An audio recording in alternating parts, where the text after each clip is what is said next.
আক্ষরিক অর্থে আমার আসলে গ্রাম নাই। ফার্মার যে গরিব এই কনসেপ্টটা মনে হয় শুধু বাংলাদেশেই আছে। পাশের ক্ষেতে ও গত বছর আলু করে অনেক ভালো টাকা কামাইছে। এই বছর আমি আলুই করব। আমার সবকিছু এখান থেকে ছেড়ে এক্সিট করে চলে আসতে হয়। প্রায় 10 লাখ টাকা লসও করছি। এটা হচ্ছে তুমি যে লার্নিংটা করলা ওইটার তোমার এডুকেশনাল কস্ট। ব্যবসা করতে হইলে গ্রামে গিয়ে থাকতে হবে। তো আমি জানি না এরপরে আপনি ভাবিরা কেমনে বুঝাইছেন এটা আমি জানি না। 4টা-5টা গরু দিয়ে কিন্তু কখনোই আপনি প্রফিটেবল হইতে পারবেন না। যেটাকে আমরা বলি ইন্টিগ্রেটেড ফার্মিং। চারিদিকে সব সবজি খেতে, ধান খেতে বীজ দেওয়া হচ্ছে, এই পোকা উড়ে চলে আসতেছে আপনারে। কীটনাশক ব্যবহার করে কি আসলে সেফ ফুড করা পসিবল? কাজী পেয়ারার একটা গাছ ছিল, উপরটা সবুজ ভিতরে লাল। ছোট ছোট আপনি পেয়ারা। লাস্ট এই পেয়ারা কবে দেখছেন? কবে খাইছেন? তুমি শহরে থাকো মিয়া, তুমি কি বুঝো? চাষের কি হচ্ছে? বা আমাদের সাবকন্টিনেন্টের সবচেয়ে বড় সমস্যা হচ্ছে আমাদের ক্লাইমেট। বৃষ্টির পানি পড়লো, পানি জমলো, সাথে সাথে এটাকে এক্সপার্টরা বলে যে গাছ স্ট্রোক করে গাছ মারা যায়। এই সব কিছুর সংমিশ্রণে কিন্তু সুখের খামার। একটা হচ্ছে সমন্বিত খামার, আরেকটা হচ্ছে এগ্রো ট্যুরিজম এবং আরেকটা হচ্ছে সোশ্যাল ইমপ্যাক্ট। কৃষি পৃথিবী যতদিন আছে ও টপেই থাকবে। আসসালামু আলাইকুম, আমি জুবাইর রুবেল, স্বাগত জানাচ্ছি সুখের খামার প্রেজেন্স ফার্মিং হ্যাপিনেস পডকাস্টে। আজ আপনাদের সঙ্গে পরিচয় করাবো এই পডকাস্টের মাধ্যমে সুখের খামারের সহ প্রতিষ্ঠাতাকে। তিনি সবসময় এই পর্দার আড়ালে থেকে সুখের খামারের জন্য কাজ করছেন। প্রত্যেক দিন প্রতিটা মুহূর্তে সবসময় কেবল আমাকেই দেখেন, কিন্তু আজকে তাকে আপনারা দেখবেন। আর আরেকটা কথা বলে রাখি, তিনি শুধু সুখের খামারের সহ প্রতিষ্ঠাতা এমন নয়, তিনি একই সঙ্গে একজন মাল্টি প্যাশনেট এন্টারপ্রেনার। তিনি ইউথ লিডার, ক্লিন ফোর্স লিমিটেডের ম্যানেজিং ডিরেক্টর এবং জেসিআই ঢাকা পায়োনিয়ারের লোকাল প্রেসিডেন্ট। তিনি তাসদিক হাবিব। আমার সামনে তিনি আছেন। কেমন আছেন আপনি? আলহামদুলিল্লাহ ভালো আছি। আপনি কেমন আছেন? আলহামদুলিল্লাহ, আমি খুব সুখে আছি। আপনাকে পেয়ে আরো ভালো লাগছে। আমিও আপনাকে পেয়ে আমারও ভালো লাগছে। আ আপনাকে প্রশ্ন করতে চাই যে আপনার মনে আছে কিনা আপনার সঙ্গে আমার কবে দেখা হয়েছিল? সেটা কত সাল এবং কিভাবে হয়েছিল? আচ্ছা, শুরুতেই ধন্যবাদ আপনার পডকাস্টে আমাকে ডাকার জন্য। সবসময় তো মানুষ আপনাকেই আসলে দেখে, আমাকে দেখে না। আর যেটা প্রশ্ন করলেন যে কবে থেকে আপনার সাথে আমার পরিচয়, আমি যদি ভুল না করি আ ২০১৫ সালে। ইয়েস, যে একদম রাইট হ্যাঁ, বলেছেন। কোথায় ২০১৫ বলেন তো? সালে প্রায় ১০ বছর আগে আমাদের ই-কমার্স অ্যাসোসিয়েশনের একটা ট্রেনিং প্রোগ্রামে মনে হয় আপনার সাথে আমার ১ম দেখা। ১ম দেখা। ওইদিন না আপনি ছিলেন টিচার, আমি ছিলাম ছাত্র। জি, মনে আছে তাইলে। ইয়েস। সেই ২০১৫ সাল। তখন থেকে আমি শিখছিলাম বেসিক্যালি কিভাবে ডিজিটাল মার্কেটিং শেখা যায়, কিভাবে আমাদের প্রোডাক্ট আমরা অনলাইনে আরো বেশি অ্যাক্টিভিটির সঙ্গে বিক্রি করতে পারি।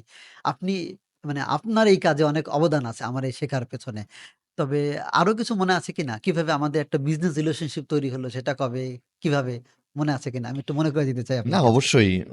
আমার প্রতিষ্ঠান ক্লিন ফোর্স লিমিটেড এটা ২০১৭ সালে যখন আমরা ১৭ শেষ দিকে যখন আমরা প্ল্যান করছিলাম, আপনি একদম এই প্রতিষ্ঠানের শুরু থেকেই আমাদের পিয়ার পার্টনার হিসেবে আছেন বা ছিলেন, ছিলাম। এখনো আছেন।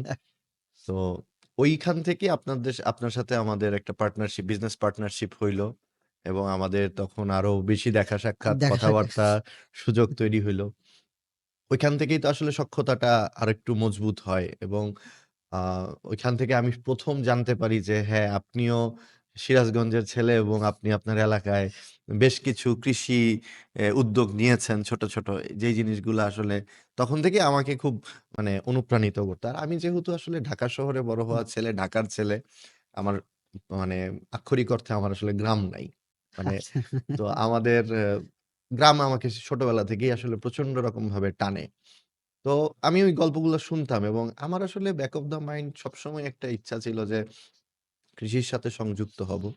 কারণ আ আমার ডিজিটাল মার্কেটিং এর জার্নি তো আসলে অনেক বছরের। আমি সেই ২০০৯ সাল থেকে মানে ফ্রিল্যান্সার হিসাবে আমার ডিজিটাল মার্কেটিং এ আসা। তখন মার্কেট প্লেসে আমরা কাজ করতাম। আমি আমার কিছু ফ্রেন্ড সার্কেল একসাথে টিম আপ করে আমরা কাজ করতাম। তো তখন যখন আমরা বিভিন্ন বিদেশীদের সাথে কাজ করতে গিয়েছি, তখন দেখতাম যে বিদেশে অ্যা একজন ফার্মারকে আসলে অনেক মানে কি বলবো? সম্মানিত জায়গায় ইয়েস, ইয়েস। চিন্তা করে হুম। সবসময়। whereas আমাদের দেশে আসলে কখনোই সেটা অ্যা করা হয় না। তো এবং আপনি দেখবেন যে বিভিন্ন দেশের মানে ফার্মার যারা আছেন, তারা তারা এমনি মানে রাষ্ট্রীয়ভাবেই কিন্তু অনেকভাবে সম্মানিত হন এবং হ্যাঁ। আ ফার্মার যে গরিব এই কনসেপ্টটা মনে হয় শুধু বাংলাদেশেই আছে। হ্যাঁ? পৃথিবীর অন্যান্য দেশে ফার্মাররা আসলে মানে গরিব হিসেবে তাদেরকে কেউ ট্রিট চিন্তা করে করে না। না। হ্যাঁ।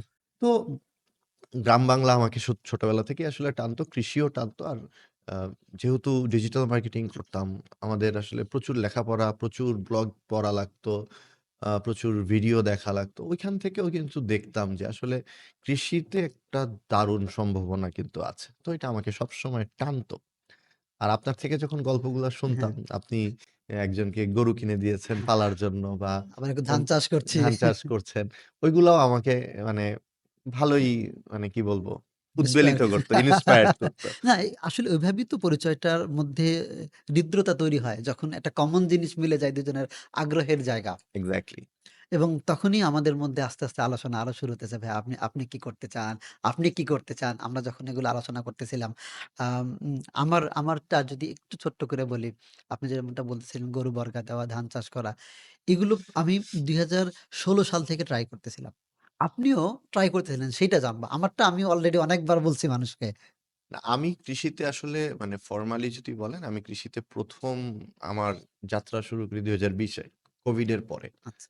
এবং আমি বলব যে কোভিড আসলে আমাদের অনেকের জন্যই একটা আই ওপেনিং ছিল।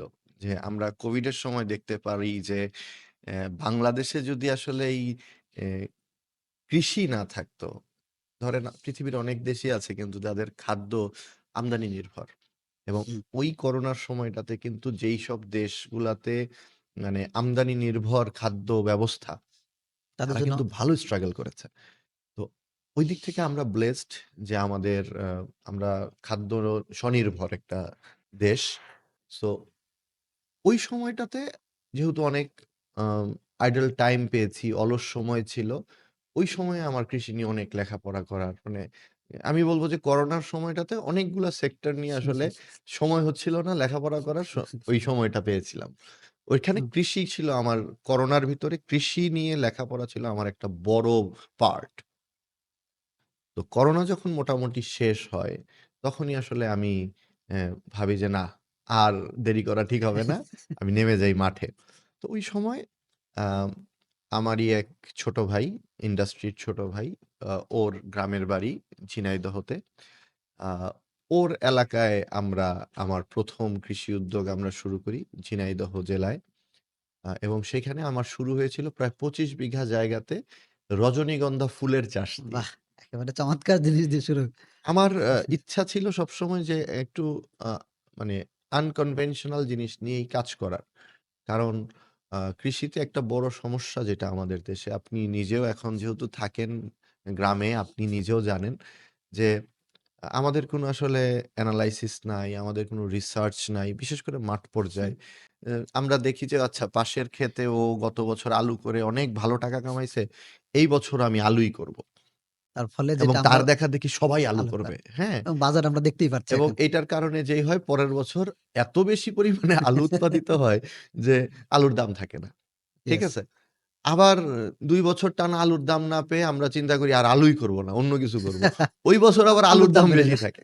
তো এইটার কারণটা হচ্ছে তো নলেজ গ্যাপ। যে আমরা মার্কেট সম্পর্কে আমরা জানি না, মার্কেটের ডিমান্ড সম্পর্কে জানি না। তো ওই দিক থেকে ফুল চাষ শুরু করার পিছনে কারণ যে যশোরের ওই অঞ্চলটা আসলে ফুলের রাজধানী বলা হয়। এবং আচ্ছা, ওই এলাকাতে মেক্সিমাম মানুষ আসলে ফুল চাষ করে। তো ওইখানে যেহেতু ওই অঞ্চলে এইটার সাপ্লাই চেইনটা এস্টাবলিশড। সো ওইজন্যই ওইখানে ফুল চাষ শুরু করা।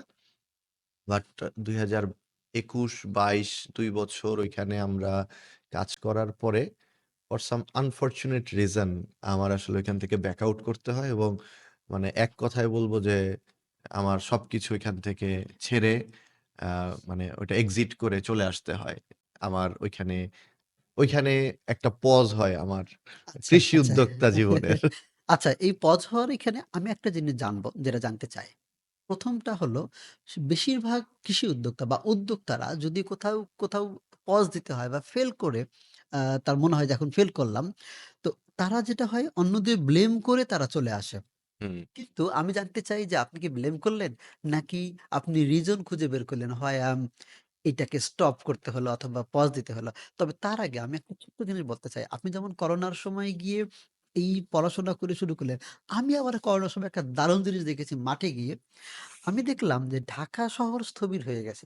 কিন্তু গ্রামে ধান চাষ হচ্ছে। কিন্তু গ্রামে গরুর হাট খোলা আছে। প্রত্যেকটা জিনিস স্বাভাবিক আছে। তো মানে শহরের ইকোনমি থেমে গেলেও গ্রামের ইকোনমি বা এগ্রো ইকোনমি পুরো স্ট্রং এবং সেটা শুধু গ্রামে না সারা পৃথিবীতে। তো আমি ওই সময় আরো মোটিভেট হই যে না এখনই সেরা সময় আমার জন্য শুরু করার জন্য। না, এটা হুম। একদম খুবই ভালো বলেছেন যে করোনা আমাদের একটা আই ওপেনিং ছিল যে আপনাকে দিন শেষে কৃষি হচ্ছে আপনাকে বাঁচায় রাখবে। এটা হচ্ছে একটা বড় আই ওপেনিং। আর যেই প্রশ্নটা জি। আপনি করলেন যে আমরা আসলে যখনই একটা কোনো উদ্যোগ আমাদের মানে ছেড়ে আসতে হয়, আমরা ব্লেম গেমটা বেশি খেলি যে ওর দোষ হয়েছে, ওর দোষ হয়েছে। হ্যাঁ, দোষ থাকে। উভয় পক্ষেরই কিছু না কিছু ভুল থাকে। যেমন আমার উদ্যোক্তা জীবন শুরু ২০০৩ সালে।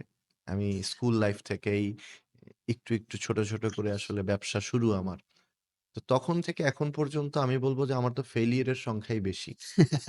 আমার আ মানে বলার মতো বা পরিচয় দেওয়ার মতো যে ব্যবসাগুলা যেগুলা এখন আমি বলি, তার থেকে যেগুলো আমি বলি না, সেগুলার মানে সংখ্যা অনেক আরো বেশি। বেশি। তো এবং আমি সেটা সব শুধু আপনার না দেখেন এটা আমার জীবনেও তাই ঘটছে। আজকে যারা সুখের খামার দেখে মানুষ বলে যে, "ভাই আপনি তো অনেক ভালো করছেন, অনেক বড় হবেন, সাকসেস হবেন।" ভাই কেউ জানে না যে এইটা করার আগে গত ১০ বছরে কত রকম ফেল করে আসতে হইছে। এক্সাক্টলি এই স্টোরি গুলো কেউ কেউ দেখে জানে না, না। কেউ জানেও না। অনেক ক্ষেত্রে আমরা হয়তো বলতেও চাই না। বলতেও চায় না। কারণ হ্যাঁ। আপনি দেখবেন যে maximum success stories fabricated. Yes. হ্যাঁ? মেক্সিমাম সাকসেস স্টোরি যে সাকসেস হওয়ার পরে সে চিন্তা করে আমি আসলে কি বলে গল্পটাকে এস্টাবলিশ করব। এস্টাবলিশড করা। তো ইয়েস। ওই জায়গা থেকে আমি বলব যে আমার গত প্রায় ২২-২৩ বছরের এই উদ্যোক্তা জীবনে যত ফেইলিউর ছিল আমি প্রত্যেকটা ফেইলিউরকে একটা লার্নিং হিসেবে দেখি। এবং দারুণ, দারুণ। এই লার্নিং গুলা আমার উদ্দেশ্য হচ্ছে যে আমি আজকে যেই ভুলটা করছি, এই ভুলটা যেন আমার রিপিট না হয়। আমি নতুন ভুল করি। হ্যাঁ? আমার লাইফে যত বেশি নতুন ভুল হবে আমার নতুন লার্নিং আসবে। দিস ইস একই দ্যা ভুল entrepreneurial মাইন্ডসেট। এক্সাক্টলি। এ একই ভুল আমি যেন ২য় বার না করি। So this is I always take like a learning. তো ওই দিক থেকে যদি বলি, ঝিনাইদহ প্রজেক্টটা বন্ধ করার আমার যে লার্নিং গুলা ছিল, আমার ১ম লার্নিংটা হচ্ছে যেকোনো ব্যবসা যখন আপনি শুরু করবেন, অন্যের উপর ডিপেন্ডেন্ট হয়ে ব্যবসাটাকে দাঁড়া করানো খুব কঠিন। এটা যেকোনো ব্যবসার জন্যই। আপনাকে মাঠে নিজেকে থাকতে হবে। এটা যদি একটা ছোট্ট এলাকার মুদির দোকানও হয়, সেইটাও আপনি আসলে আরেকজনের উপরে ডিপেন্ড করে ওই ব্যবসা আপনি দাঁড়া করায় ফেলবেন। এই চিন্তা করাটা আসলে আমি বলব খুবই বড় ভুল।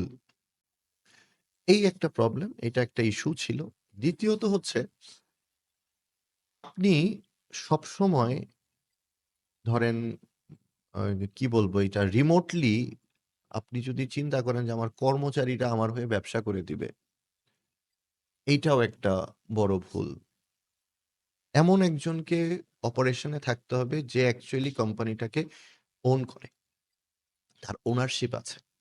আদারওয়াইজ সে আসলে জিনিসটাকে দেখবে হচ্ছে টেক ইট ফর গ্রান্টেড হিসাবে। আচ্ছা আমি তো আ এতটুকু সময়ের জন্যই টাকা পাই। এর থেকে বেশি সময় আমি কেন এফোর্ট দিব?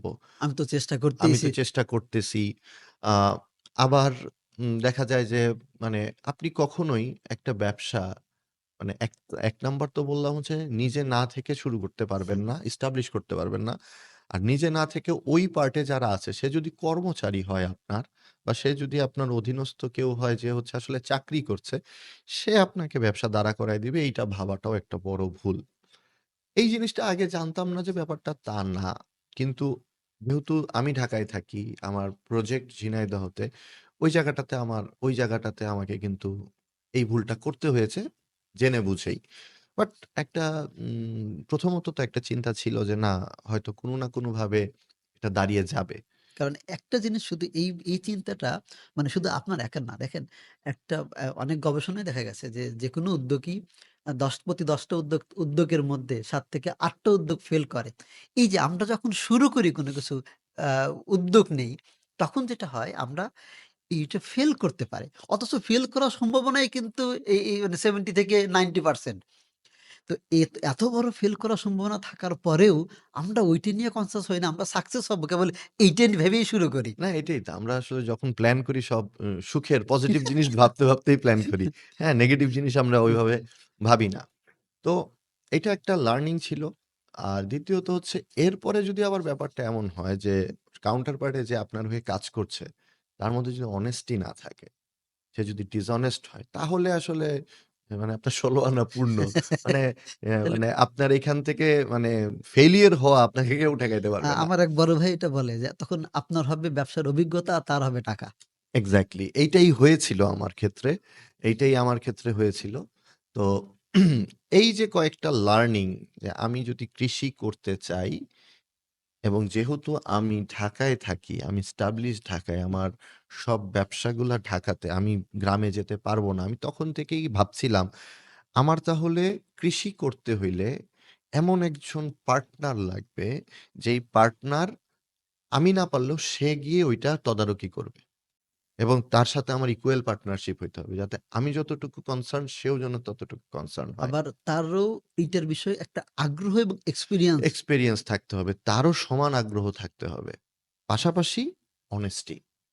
ব আ মানে আমি এবং আমার মামা আমরা যখন মানে আমরা ২ জন বিজনেস পার্টনার। আচ্ছা। আপনি চেনেন আতিক চিনি, মামার হ্যাঁ, কথা হ্যাঁ, জি, বলছি। আমার ক্লিন ফোর্স এর জি। চেয়ারম্যান। তো আমরা সবসময় একটা কথা বলি যে ব্যবসা করতে আসা, ব্যবসায় পার্টনারশিপ এ ব্যবসা করতে আসা হচ্ছে মানে কাইন্ড অফ বিয়ে করার মতো। আপনি যে বিয়ে করার সময় আপনি যেইভাবে সবসময় চিন্তা করেন যে অনেক কিছু দেখেন, বংশমর্যাদা, হ্যাঁ, তার ফ্যামিলি, তার চরিত্র সবকিছু দেখে যেভাবে একটা পার্টনারশিপ হয়, ব্যবসার পার্টনারশিপটা হচ্ছে এর থেকে কোনো দিক থেকে কম না। এবং এখানে অনেক ক্ষেত্রে বিয়েতে কিন্তু আপনার ধরেন একটা এক্সিট এর সিস্টেম আছে। যে আচ্ছা জি, তোমার যদি ভালো না লাগে there is a hmm, exit system তুমি এই বিয়ে থেকে বের হয়ে যেতে হুম। পারবা। এবং এটা অনেক সময় সম্মান নিয়েও বের হয়ে আসা যায়। কিন্তু ব্যবসায়িক পার্টনারশিপে খুব কম আপনি এক্সিট এর সিস্টেমটা খুব একটা মানে ফলপ্রসূ না। সম্পর্ক খারাপ করেই আসলে বের হওয়ার মেক্সিমাম ক্ষেত্রেই এটাই হয়। এবং এই এই এই জার্নিতে আমাদের ২০২৩ এ এসে ২৩ এর শুরু বা মাঝামাঝিতে এসে আমরা তখন আবার একসঙ্গে আলোচনা শুরু করি।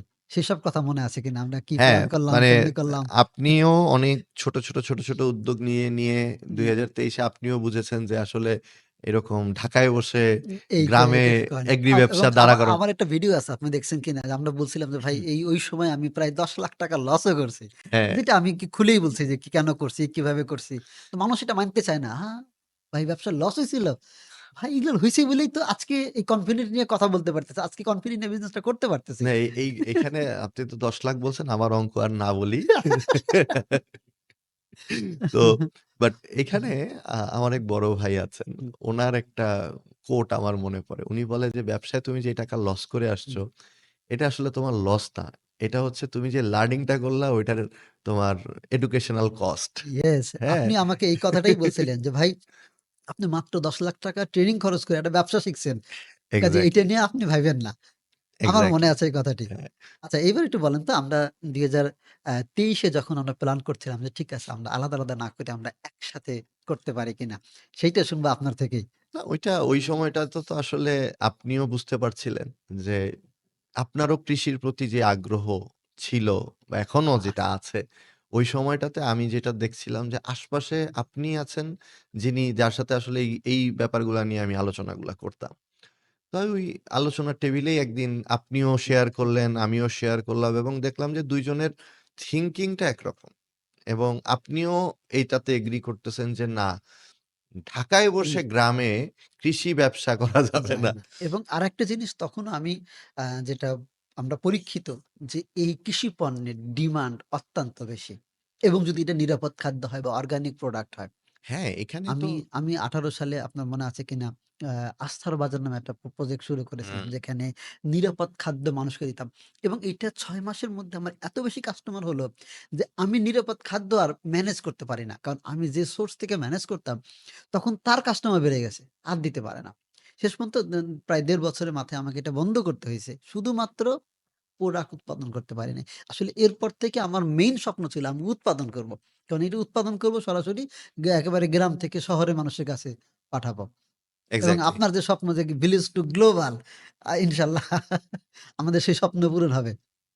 আমি যেটা বলছিলাম হুম, যে, একে তো হচ্ছে এই জায়গাটাতে আমরা জানি যে আমাদের যে আমরা যে খাদ্য এখন গ্রহণ করি, এই খাদ্য আসলে আমরা খাদ্য খাই না বিষ খাই এটা তো আসলে মানে অনেক প্রচার হয় কিন্তু দিন শেষে আসলে তো আমাদের কাছে কোনো নিরাপদ সোর্স নাই। ট্রাস্টওয়ার্দি সোর্স নাই। যেই কারণে আমাদের বাধ্য হয়েই আসলে খেতে হয়। তো ওই জায়গা থেকে একটা তো উদ্দেশ্য অবশ্যই ছিল যে নিজের জন্য নিরাপদ খাদ্য সংস্থান করা। দ্বিতীয়ত হচ্ছে এটা একটা বড় মার্কেট এবং এইটার একটা আ ওই যে বলতেছিলাম বড় আই ওপেনিং ছিল হচ্ছে করোনার সময়টাতে। যে এই করোনার সময় আপনাকে কিন্তু বুঝাই দিয়ে গেছে যে কোন ব্যবসাগুলা আসলে টিকে থাকবে একটা লম্বা মেয়াদে সাস্টেইন করবে। এবং কৃষি হচ্ছে এমন একটা সেক্টর যেই সেক্টরটা আ যতদিন পৃথিবী আছে, যতদিন পৃথিবীতে মানুষ আছে ততদিন পর্যন্ত ওর কিন্তু সাস থাকবে। ওকে সাস্টেইন করতে হবে। এইখানে আপনাকে এখন আ আরেকটা অ্যাসুরেন্স মানুষকে দিতে হবে সেটা হচ্ছে আপনি তাদেরকে নিরাপদ খাদ্য দিচ্ছেন। মানুষ এখন অনেক সচেতন। তারা এখন ধরেন ঢাকা শহরের মেক্সিমাম মানুষ এখন খুঁজে, খুঁজে অ্যা মানে চেষ্টা করে যে অর্গানিক হ্যাঁ, জিনিসগুলাকে আমরা কালেক্ট করে এবং খাওয়ার। আমি স্বপ্নতে দেখেছি লাল শাক এইখানে আটি বিক্রি হচ্ছে ৳৭০, এখানে বিক্রি হচ্ছে ৳১০। মানুষ কিনতেছে হ্যাঁ, লাল শাক। ট্রু। সো ম্যাটারটা হচ্ছে যে এখানে একটা বড় ব্যবসার অপরচুনিটি আছে। নিজেদের একটা নিরাপদ খাদ্যের, নিজের পরিবারের নিরাপদ খাদ্যের একটা চাহিদা আছে। এই জিনিসগুলা চিন্তা করেই আসলে যখন আমি দেখলাম যে আপনার সাথে আমার ব্যাটে বলে মিলতেছে এবং আপনার সেই মানে আপনাকে আমার খুব বেশি বুঝাইতে হয় নাই যে ভাই ব্যবসা করতে হইলে গ্রামে গিয়ে থাকতে হবে। হ্যাঁ, আপনাকে আমার বুঝাইতে হয় নাই। কিন্তু আমি জানি না এরপরে আপনি ভাবিরে কেমনে বুঝাইছেন এইটা আমি জানি না। হ্যাঁ, ওই এক লম্বা হিস্ট্রি হবে। সেই হিস্ট্রিতে আজকে গেলে হয়তো দিন পার হয়ে যাবে। তো আপনি তখন ওই জিনিসটাকে আপনিও বুঝলেন সাথে, সাথে যেটা আমার জন্য বলব যে আমার একটা এই যে আজকে সুখের খামার যে জায়গায় এসছে, এইটার একটা বড় ইনভেস্টমেন্টই ছিল কিন্তু আপনার একদম রুটে চলে যাওয়া। আপনি যদি আজকে থেকে ২ বছর আগে যদি এই ডিসিশনটা না নিতেন যে, না আমাকে কৃষিই করতে হবে এবং আমাকে নিজের গ্রামে গিয়ে এস্টাবলিশ হইতে হবে। একেবারে প্রজেক্টে উপস্থিত থাকতে হবে। উপস্থিত থাকতে হবে। ওই ডিসিশনটাই আমি বলব যে সুখের খামারকে অর্ধেক সাকসেস করে দিছে। এটা হচ্ছে আমার ফাইন্ডিংস। আর এর পরবর্তীতে তো আমরা মানে আজকে সুখের খামার নিয়ে আমাদের যেই প্ল্যানিং আপনি যেটা বারবার বলছেন যে একদম রুরাল টু গ্লোবাল ওই চিন্তাটাকেই কিন্তু মাথায় রেখে আমি বলব যে আমরা কিন্তু আস্তে, আস্তে মানে স্টার্টআপ এর ভাষায় বললে আমরা ১ম এ এমভিপি করেছি। আমরা ফানেল ক্রিয়েট করেছি। আমরা কাস্টমার ফিডব্যাক নিলাম। কাস্টমারকে ইনভলভ করলাম। আমরা কাস্টমারকে দিয়ে প্রোডাক্ট কেনালাম। কাস্টমারের সাথে রিলেশনশিপ বিল্ড আপ করলাম। এই যে একটা সুন্দর কি বলে গো মার্কেট প্ল্যান করে আজকে ২ বছরে আমরা কিন্তু ওই যে আমাদের প্ল্যানিং, বড় সেই প্ল্যানিং সেই প্ল্যানিংটাই আমরা আজকে মোটামুটি দ্বারপ্রান্তে। দ্বারপ্রান্তে এবং এই মাসে আমরা সেই প্রোডাক্টের বা সেই প্রজেক্টের ঘোষণাও করে দিয়েছি। যেইটা গত ১.৫-২ বছর ধরে আমরা পাইলটিং করছিলাম। আপনার ভাবনার মতে যেটা এমভিপি করছিলাম। কি করলাম? আপনি ২-১ টা মনে করে দেন, আমি ২-১ টা মনে করে দিচ্ছি। জি। যেমন হুম, ধরেন আমাদের আসলে টার্গেটটা ছিল কি আমরা বুঝতে পারছিলাম যেটা ১ম যেটা আমাদের ফাইন্ডিংস বা আমাদের দুজনেরই যেটা কমন ছিল যে মেক্সিমাম মানুষ কি করে বাংলাদেশে ছোট, ছোট করে শুরু করে। হ্যাঁ, ছোট, ছোট হুম, করে শুরু করাতে রিস্ক কম থাকে। Which is true. আপনি কৃষি শুরু করছেন, ছোট করে শুরু করবেন। আপনার মাথায় থাকে যে আচ্ছা ঠিক আছে তাহলে লস হইলেও তো আসলে কম লস হবে। এবং মেক্সিমামের মাইন্ডসেটটাই কিন্তু এইটা। দেখবেন যে অনেক প্রবাসী ভাই আছেন। তারা YouTube এ ফার্মিং দেখতেছেন। দেখে হয়তো ৳৫,০০,০০০ কোনোভাবে এরেঞ্জ করে গ্রামে ছোট ভাইকে বললেন, "যাও ৫ টা গরু কেনো।" ৫ টা গরু কিনে ৫ টা গরু পালো। এইভাবে কিন্তু মেক্সিমাম মানুষ কি করতেছে? ছোট, ছোট করে উদ্যোগ নিয়ে কৃষিতে আসছে। আমি গরুর খামারটা দিয়ে যদি উদাহরণ দেই। কারণ মানুষ আমাদের গরুর খামারি হিসেবেই চেনে এখনো পর্যন্ত। গরুর খামারের প্রতি মানুষের একটা ফ্যাসিনেশন আছে এবং এই জিনিসটাতেই মানুষ বেশি ইনভলভ হয়। দেখা গেছে যে গ্রামে আমার একটা ছোট ভাই আছে অথবা চাচাতো ভাই আছে, আমার একজন আত্মীয় আছেন। তাকে আমি ৫ টা গরু কিনে দিলাম, ৩ টা গরু কিনে দিলাম। এইভাবে করেই কিন্তু মানুষ আসলে কি হয়, কৃষির সাথে ইনভলভ হওয়া শুরু করে। হ্যাঁ, এতে করে কি আছে? এতে করে আপনার লস হওয়ার পসিবিলিটি কমে যায়। কারণ আপনার ইনভেস্টমেন্টটাই ছোট। আবার এটাকে যদি অন্যভাবে দেখেন যে আপনি শুরুতেই কিন্তু ভাবতেছেন লস হইলে কম হবে। তো কিন্তু এই লাভ যে হইলে নেগেটিভ ভাবনাটা, আপনি কিন্তু শুরুই করতেছেন একটা নেগেটিভ ভাবনা দিয়ে যে লস হইলে কম হবে। একটা জিনিস দেখেন, কৃষি কিন্তু একটা এস্টাবলিশড জায়গা। হুম, এখানে কিন্তু এক্সপেরিমেন্টের আসলে কিছু নাই। নাই। আ তো ছোট করে যখন একজন একটা মানে ছোট করে একটা খামার শুরু করলেন। এই খামারটা শুরু করার জন্য তার হয়তো ইনভেস্টমেন্টটা কম লাগলো। কিন্তু ৪ টা ৫ টা গরু দিয়ে কিন্তু কখনোই আপনি প্রফিটেবল হইতে পারবেন না। এটা অসম্ভব। আপনার শখ পূরণ হইতে পারে। কিন্তু আপনি প্রফিট করতে পারবেন না। হুম, আর ওই যে আমার ওই প্রবলেম যদি থাকে, ধরেন আপনার যে প্যাশন হুম। আছে, আপনার চাচাতো ভাইয়ের হয়তো সেই প্যাশনটা নাই যার জি, উপরে এ আপনি এ দায়িত্ব দিয়ে রাখছেন। একদম রাইট বলেছেন। হ্যাঁ? এই ঘটনাটা বহু মানুষের ঘটতেছে। তো দেখা যায় যে হুম, প্রত্যেক ১০ টা এরকম ছোট্ট উদ্যোগের মধ্যে ৯ টাই ফেইল হয়। তাই না? তো এই ছোট খামার থেকে আসলে কারা প্রফিট করতে পারবে? এই ছোট খামার ছোট ৪ টা ৫ টা হুম। ১০ টা গরু দিয়ে প্রফিট করতে পারবে হচ্ছে যারা নিজেই গ্রামে থাকেন, নিজেই গরুটা পালেন। তারা আ সকালবেলা উনি খাওয়া দেন, আ বিকেলবেলা উনার ওয়াইফ খাওয়া দেন। হ্যাঁ? বাচ্চারাও এখানে হয়তো ঘাস কেটে নিয়ে আসে। মানে নিজেদের একটা ফ্যামিলি খামার যদি হয় তাহলে ৫ টা ১০ টা মানে গরু করে কিন্তু আপনি এখান থেকে প্রফিট করতে পারবেন। একদম তাই। কিন্তু যদি আপনি নিজে না থেকে করতে যান, যেমন দেখেন ৫ টা গরুর জন্য আপনার যদি লোকও না থাকে, প্রফেশনাল একটা রাখাল যদি আপনি নিতে চান, আপনার ৳১৫,০০০ খরচ আছে। এর নিচে তো আমি দেখি না না, পাওয়া, উম মানে ভালো একটা লোক পাওয়া যায় না। আপনি হুম, হয় কম টাকায় লোক পাবেন, তার কাজও কম টাকারই হুম। হবে। একটা প্রফেশনাল লোক যদি নেন আপনি ৫ টা গরুর জন্য ১ টা লোক লাগবে আপনার। তাহলে ওর খরচ হচ্ছে ৳১৫,০০০ মাসে। ওর পিছনে আপনার খরচ। তার মানে পার গরুতে আপনার কিন্তু খরচ হয়ে গেল ৳৩,০০০। তো ১ মাসে ওই গরু থেকে ৳৩,০০০ প্রফিট হবে কিনা? কখনোই হবে না। দ্বিতীয়ত হচ্ছে, যখনই আপনি ধরেন এটাকে একটু বড় করে স্কেল করার চিন্তা করবেন, ধরেন আপনি চিন্তা করলেন ২৫ টা অথবা ৩০ টা গরু নিয়ে একটা শেড করবেন। ওই জায়গাতে যখন আপনি অ্যা ওটাকে মেইনটেইন করতে যাবেন, তখন কিন্তু ২ টা মানুষ দিয়ে আপনি সুন্দরভাবে ২৫-৩০ টা গরুকে লালন-পালন করতে পারবেন। পাশাপাশি ওইখানে আরেকটা সুবিধা কি চলে আসতেছে? একজন অসুস্থ হইলে আরেকজন কিন্তু এটা ট্যাকল দিতে পারছে। একজন ছুটিতে গেলে আরেকজন এটা করতে পারতেছে। যেটা ছোট খামারে আপনি পারবেন না। ওই ৫ টা গরুর জন্য যেই রাখালটাকে আপনি রাখতেছেন, এই রাখালটাও যদি একদিন অসুস্থ হয়ে যায়, ওইদিন কিন্তু হয় গরু খাওয়া পাবে না, নাহলে আপনাকে মাঠে নামতে হবে। তাই না? তো আল্টিমেটলি দেখেন, যখনই আপনি একটু বড় স্কেলে গেলেন, যেখানে ৫ টা গরুর জন্য একটা লোক রাখলে পার গরুতে আপনার মাসে খরচ ৳৩,০০০, ওইখানে ২৫ টা অথবা ৩০ টা গরু যদি আপনি করেন, ২ টা লোক রাখেন, তখন কিন্তু পার গরুতে আপনার মান্থলি কস্ট নেমে আসতেছে মাত্র ৳১,০০০ য়। পাশাপাশি গরুর সংখ্যা বেশি হওয়ার কারণে আপনার ফুড সেভ হচ্ছে। হুম। ফুড কস্ট অনেকটা কমে আসতেছে এবং অনেক ধরনের আনুষাঙ্গিক ব্যাপার আছে যেই জিনিসগুলাতে কিন্তু আপনার কি হয়? কস্টিং কার্টেল হয়। কাট হয় এবং কিছু জিনিস থেকে বাড়তি আয়েরও সুযোগ তৈরি হয়। আয়েরও সুযোগ তৈরি হয়। তো এইটা একদম ইউনিভার্সাল ট্রুথ যে আপনার যদি কৃষি থেকে প্রফিটেবল একটা কৃষি করতে হয়, তাহলে আপনাকে এই ছোট, ছোট জায়গা থেকে বের হয়ে এসে একটু বড় চিন্তা করতে হবে। এবং যেই লার্নিংটা আমার আপনার ২ জনেরই কিন্তু কমন।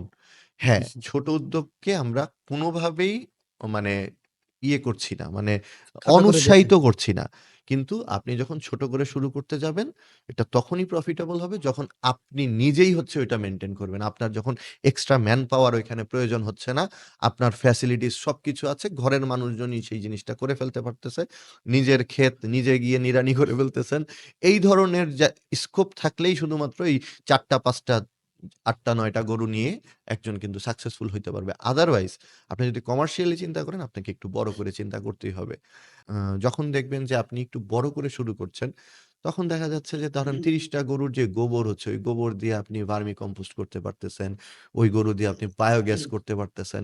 যেটা কিন্তু ওই ৪ টা ৫ টা গরুতে পসিবল না। তার মানে কিন্তু গরুর সংখ্যা বেশি হওয়ার কারণে আপনার কিন্তু আরেকটা জায়গা থেকে আর্নিং এর সুযোগ তৈরি হচ্ছে। যেটাকে আমরা বলি ইন্টিগ্রেটেড ফার্মিং। আমরা জানি যে অনেকে এখন হাঁসের সাথে মাছ মাছ চাষ মাছ চাষ করে। হাঁসের বিষটাই মাছের খাওয়া হিসেবে কাজ করে। তো আপনি যদি এখন শুধু হাঁস করেন অথবা শুধু মাছ করেন, আপনি তো এই ফ্যাসিলিটিটা বা এই জিনিসটা পাচ্ছেন না। ওই জায়গাতে কিন্তু ওই গোবরটা বা ওই বিষটাটা ওয়েস্ট। তাই হুম, না? একদম তাই। এবং আপনি যখন ধরেন এইরকমভাবে যখন একটা ইন্টিগ্রেটেড ফার্মিং করবেন, একটু বড় স্কেলে যাবেন, তখন কিন্তু ওয়েস্টটা হয়ে যাবে হচ্ছে আপনার অ্যাসেট, ওয়েলথ হয়ে যাবে। তাই না? সো যেই কারণেই আসলে আমাদের একটা চিন্তা ছিল যে আমরা আস্তে, আস্তে একটা বড় করে উদ্যোগ নিতে চাই। আমরাও ছোট, ছোট করেই শুরু করছি। কিন্তু আমাদের লক্ষ্যটা যেহেতু বড় ছিল, আমরা এগুলোকে নাম দিচ্ছি এমভিপি বা আসলে আমরা তাই করছি। হ্যাঁ, কারণ আমরা তখন গরু দিয়ে শুরু করি। এরপরে আমরা ধান চাষে যাই, সবজি চাষ করি, কলা চাষ করি, ছাগল, ভেড়া, মুরগি। আমরা কিন্তু প্রত্যেকটা জিনিসই খুব একেবারে ছোট থেকে শুরু করছি। হ্যাঁ, আমরা হয়তো অনেকগুলো জিনিস একসাথে করছি। কারণ আমাদের অনেক ধরনের টেস্ট করা দরকার ছিল যে আমরা ইয়েস, যেহেতু একটা বড় প্রজেক্ট করব, কোথায় আসলে কোনটা বেশি প্রফিটেবল হয় অথবা কি, কি ভুল হয়। ইয়েস। আমরা কোনটাই আরো অনুমানের দিকে যাই নাই। কারণ না, আমরা ইতিমধ্যে অনুমান যা, যা করছি সেসব জায়গায় আমরা ভুল গত করছি। ১০ বছরে অনেক করা হইছে। হ্যাঁ, হ্যাঁ। হ্যাঁ। কাজে আর অনুমান না এখন ডাইরেক্ট দেখবো আমরা। হুম, আমাদের যেহেতু ইচ্ছা ছিল যে একটা বড় করে একটা বড় এরিয়া নিয়ে আমরা একটা ফার্মিং করব। এখানে কয়েকটা উদ্দেশ্য ছিল আমাদের। আমি যদি হুম। রিকল করি। প্রথমত হচ্ছে আমরা ইন্টিগ্রেটেড ফার্মিং করতে চাই। মানে আমাদের ফার্মিং এর মধ্যে যদি গরু করি, গরুর সাথে আমরা আ মুরগিও করতে চাই, হাঁসও করতে চাই, ছাগল করতে চাই। আমরা সেই জায়গাতে সবজি করতে চাই, সেই জায়গাতে ধানও করতে চাই। সেই জায়গাতে আমরা মাছ করতে চাই। কারণ আমাকে যদি নিজের নিরাপদ খাদ্যের সংস্থান তৈরি করতে হয়, তাহলে তো আমার এমন করলে তো হবে না। আমি মাছটা পাই, বাকি সব বাজার থেকে কিনেই খাওয়া লাগে। তাহলে তো আর হলো না। তাহলে তো আর হলো না ব্যাপারটা। তো আমরা যেহেতু বড় করে শুরু করতে চাচ্ছিলাম এবং অবশ্যই বড় করে শুরু করতে গেলে এখানে আরেকটা বড় চ্যালেঞ্জও আছে। সেটা হচ্ছে অনেক সময় দেখা যায় যে আমি আমার জন্য চাচ্ছি নিরাপদ খাদ্য তৈরি করতে। কিন্তু মানুষেরও তো এটা একটা ডিমান্ড আছে।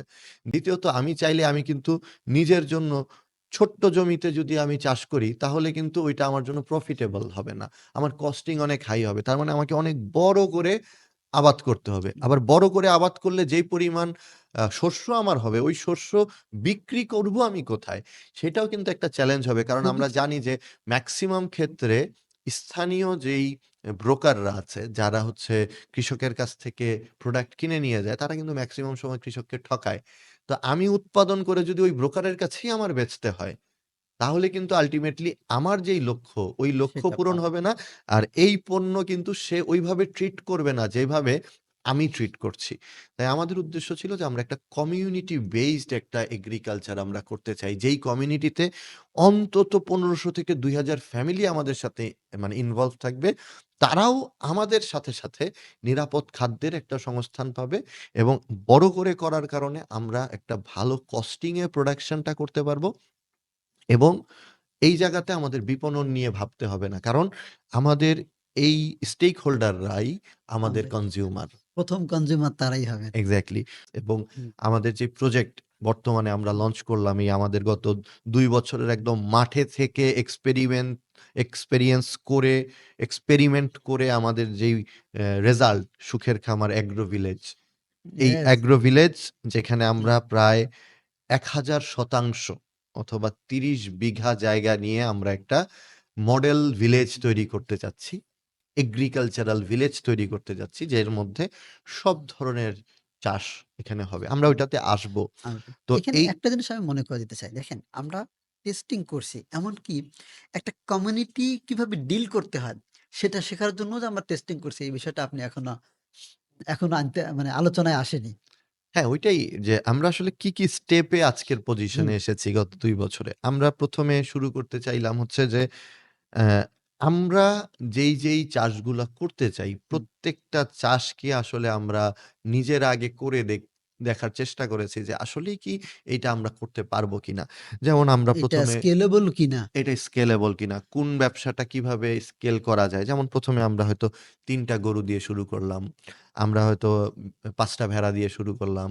হুম, আমরা অল্প কিছু ছাগল দিয়ে শুরু ছাগল দিয়ে শুরু করলাম। আমরা কিছু মুরগি দিয়ে শুরু করলাম, হাঁস, তারপরে আমরা আ ধান করলাম, আমরা সবজি সবজি করলাম, করলাম, আমরা কলার কলার বাগান বাগান করলাম। করলাম। হ্যাঁ? আমরা কটেজ তৈরি করলাম। আমরা এইভাবে মানে ওই পার্টটাতে আমরা যেটা করার চেষ্টা করেছিলাম যে আমরা আগে দেখার চেষ্টা করেছিলাম যে আমাদের সক্ষমতার কতটুকু।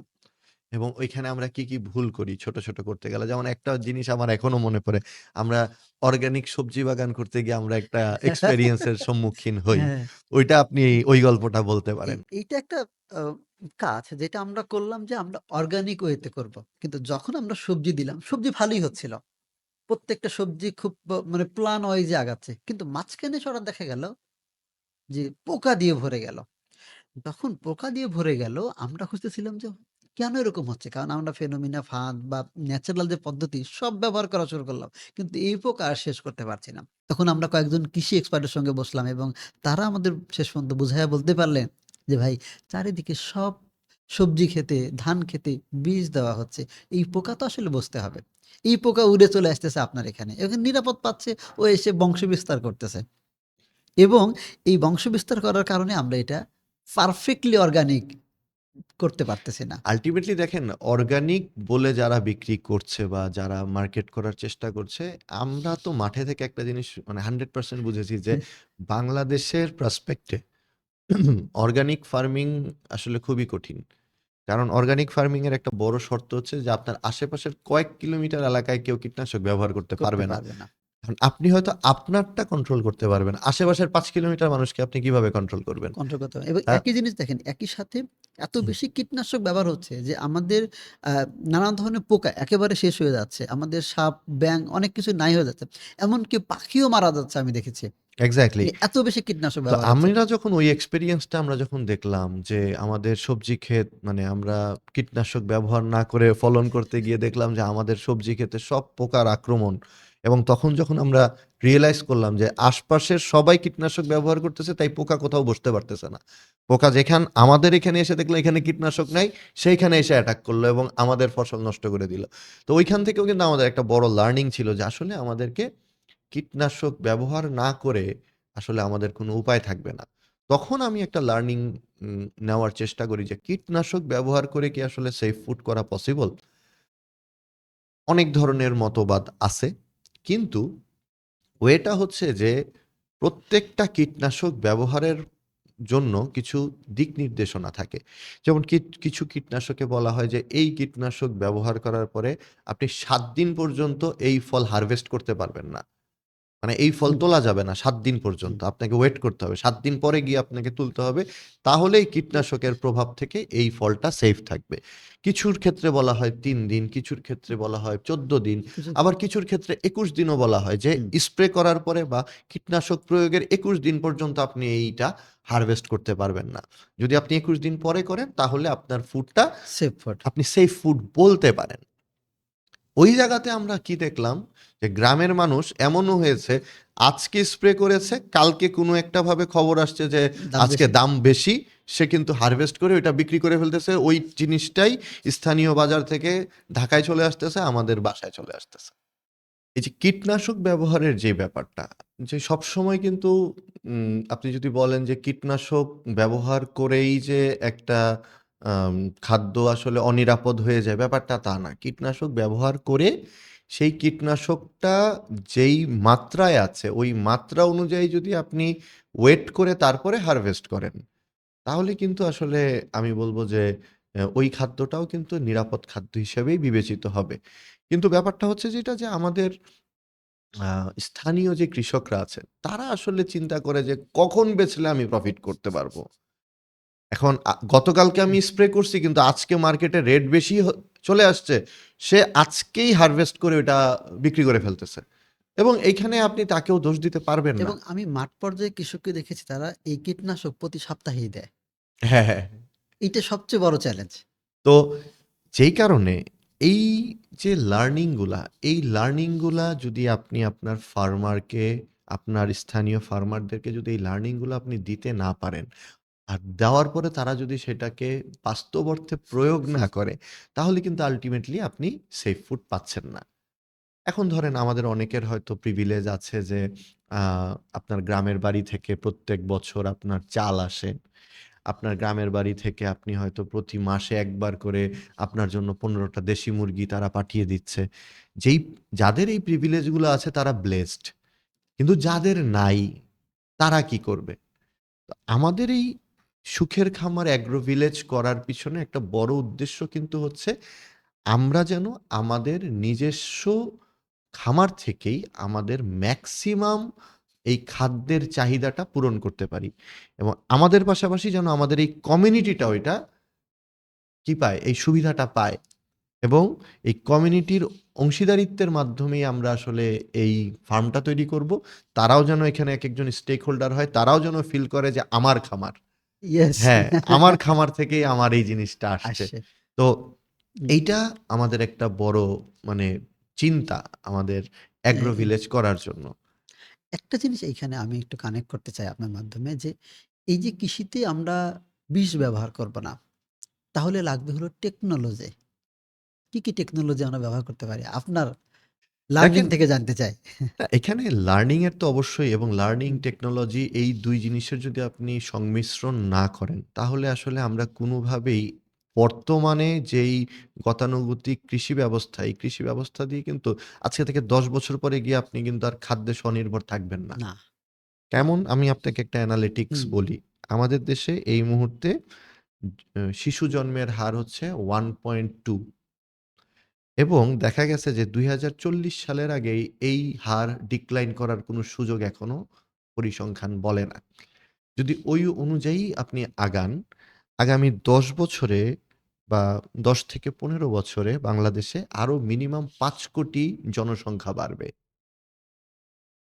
এই মুহূর্তে অফিসিয়ালি বলা হয় প্রায় ১৮ কোটি মানুষ আমাদের দেশে। হয়তো আনঅফিসিয়ালি এটা আরো আসলে কি বেশি। আমরা ওই বিতর্কে না যাই। কিন্তু এইটা সিওর যে যেই পরিমাণ বার্থ রেট আছে, আগামী ১৫ বছরের ভিতরে মিনিমাম আপনার আরো ৫ কোটি জনসংখ্যা বাড়বে। তাহলে এই ৫ কোটি জনসংখ্যা যদি বাড়ে, তাহলে এই ৫ কোটি জনসংখ্যাকে রাখার জন্য কৃষিজমি নষ্ট করে আপনাকে কি করতে হবে? ঘরবাড়ি বানাইতে হবে। হুম, তার মানে একই সাথে কৃষিজমি কমবে, খাদ্য চাহিদা বাড়বে। খাদ্য চাহিদা যখন বাড়বে, তখন আমাকে অল্প জায়গাতে বেশি ফলন নিয়ে আসতে হবে। হুম। অল্প জায়গাতে বেশি ফলন করতে গিয়ে আপনি বেশি, বেশি কীটনাশক এবং হচ্ছে আপনি হাইব্রিড জাত ব্যবহার করছি। হাইব্রিড জাত ব্যবহার করবেন, সার ব্যবহার করবেন। যেমন আমাকে একটা কথা বলেন। হুম, আমার মনে আছে আমি ছোটবেলায় যখন আ নানা বাড়িতে বেড়াইতে যাইতাম। আচ্ছা। তখন নানা বাড়িতে একটা কাজি পেয়ারার একটা গাছ ছিল। যেই হ্যাঁ, পেয়ারার উপরটা সবুজ ভিতরে লাল। লাল একদম ছোট, ছোট আপনি পেয়ারা। লাস্ট এই পেয়ারা কবে দেখছেন? কবে খাইছেন? আমার তো মনে পড়ে না গত ১৫ আচ্ছা, বছরে আমি খাইছি। আরেকটা প্রশ্ন আমি আপনাকে করি। বাজারে এখন যে বড়, বড় সাইজের পেয়ারাগুলা পাওয়া যায়, দেখবেন পেয়ারাগুলার উপরে পলিথিন দেওয়া থাকে। এই পেয়ারা আপনি যদি লবণ মরিচ ছাড়া খান, এটাতে কোনো স্বাদ পান? না, কোনো স্বাদ লাগে না। পানি, পানি লাগে। এইটার কারণটা হচ্ছে আমরা এখন বেশি, বেশি হাইব্রিড জাত ব্যবহার করার কারণে, হাইব্রিড বীজ ব্যবহার করার কারণে আমাদের যেই উৎপাদন আমরা হচ্ছে, আমাদের এখন দরকার অল্প সময়ে বেশি উৎপাদন। এই অল্প সময়ে বেশি উৎপাদন করতে গিয়ে আমরা কিন্তু খাদ্যের গুণগত মানও নাই। তাহলে আবার এখন বুঝেন যে আরো ৫ কোটি মানুষ যখন বাড়বে তখন আপনার জমি কমবে।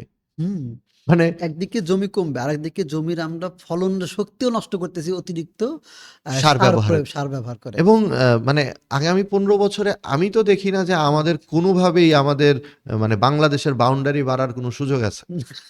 হ্যাঁ? না, মানে আ জিওপলিটিক্স তো সেটা বলে না। বলে না। তার মানে আমার এই জমিতেই আমাকে কিন্তু মানুষের খাদ্য চাহিদা পূরণ করতে হবে। এইটাকে তখন আমরা যদি টেকনোলজি যদি আমরা ব্যবহার না করি, আমরা যদি মানে সঠিক পদ্ধতিতে আমরা যদি উৎপাদন করতে না পারি, সেই ক্ষেত্রে কিন্তু তখন আমাদেরকেও আমদানি করে খাইতে হবে।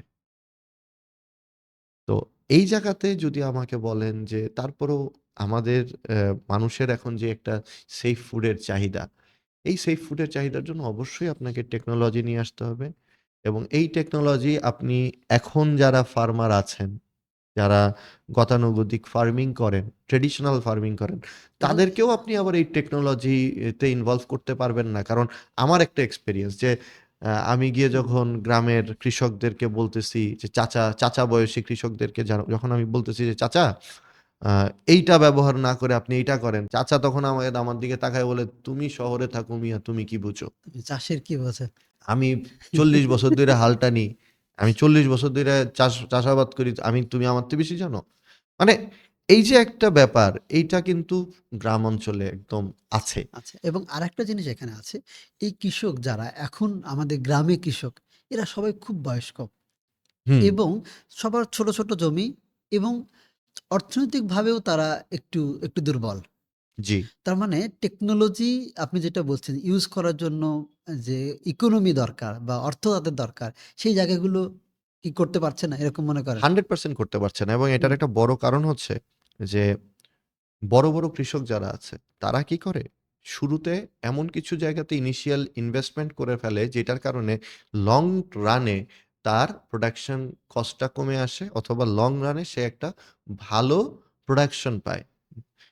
বাট আমাদের দেশের কৃষকের সবচেয়ে বড় সমস্যা হচ্ছে তারা সবাই ওই যে ছোট মানে ১ বিঘা, ২ বিঘা, ১ বিঘা, ২ বিঘা, ১.৫ বিঘা, হ্যাঁ? এইভাবে তাদের হচ্ছে সব ইয়েগুলা থাকে। আমার আ আমার একটা এক্সাম্পল মনে পড়ল। আমরা এখন ধান কাটছি, ধানের সময় ১ বিঘা জমি লেবার দিয়ে ধান কাটতে নিচ্ছে ৳৬,০০০, অথচ মেশিন দিয়ে যারা ধান কাটতেছে নিচ্ছে ৳২,৫০০। তো কতগুলো টাকা এখানে কম বেশি হয়ে যাচ্ছে। এক্সাক্টলি এবং ওই যে যেটা বললাম আমি যে দেখা যাচ্ছে যে উম ছোট জমিতে যখন তারা চাষ করে, তাদের তখন টার্গেট থাকে আচ্ছা ১ বিঘা জমিতে আমি ধান করব। আমার ৳৩০,০০০ হইলেই খরচ হয়ে যাবে। হ্যাঁ? আমি করে ফেলতে পারব।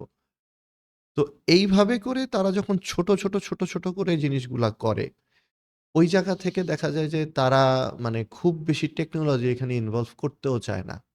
এবং করার ওই অ্যাবিলিটিটাও তাদের নাই। কারণ আপনি যেই ধান কাটার মেশিনের কথা এই মুহূর্তে বললেন, একটা ধান কাটার মেশিন দিয়ে পুরা একটা মানে উ বাথান যেটা বলে, একটা বাথান মানে পুরাটা একটা মানে এরিয়ার সব ধান কেটে ফেলা সম্ভব। কিন্তু ওই কৃষকের পক্ষে কিন্তু ওই মেশিন একা এফোর্ড করা পসিবল না। কারণ এটার দামও তো প্রায় ১৭ থেকে ৳১৮,০০,০০০ দাম। তাও সাবসিডি দেওয়ার পরে। জি, তাই না? জি। তো তাইলে হুম, এখানে যদি কমিউনিটি ফার্মিং টা হইতো তাদের যদি এমন হইতো যে ১০০ বিঘা জমির জন্য তারা একটা মেশিন যদি এখানে থাকে, তাইলে কিন্তু এই জিনিসটা খুব ইজিলি হয়তো করা যায়। যেইটা গ্রাম অঞ্চলে আসলে এখনো করার পরিবেশ তৈরি হয় নাই। তো এই যে টেকনোলজি আপনার সামনের যেই আপনার খাদ খাদ্যের যেই একটা ডেফিসিয়েট আসতেছে সামনে আমাদের জন্য, ওই সময়টাকে যদি আপনি চ্যালেঞ্জটাকে যদি মোকাবেলা করতে চান, আপনাকে অবশ্যই টেকনোলজি ইনভলভ করতে হবে। টেকনোলজি যদি আপনি ইনভলভ করতে চান, তাহলে এখানে আমি আমার পার্সোনাল এক্সপেরিয়েন্স হচ্ছে বা আমি যেটা মনে করি মতামত হচ্ছে, শিক্ষিত মানুষকে কৃষিতে আসতে হবে। এবং এক্সাক্টলি তাই। আমি বলব যে এখন যে সময় অনেক শিক্ষিত মানুষ কৃষিতে আসছেন, তারা অ্যাওয়্যার হচ্ছেন এবং এইটা আমাদের জন্য একটা ভালো দিক এবং আমরা এই সুখের খামার অ্যাগ্রো ভিলেজ থেকে চাই হচ্ছে শিক্ষিত মানুষকে কৃষির কাছাকাছি নিয়ে আসতে।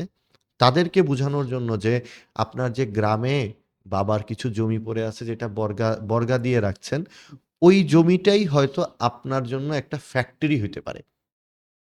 হুম, আপনি ১ বিঘা জমিকে আপনি এখন দেখতেছেন যে আমি বর্গা দিচ্ছি, বছরে ৳২০,০০০ আসতেছে।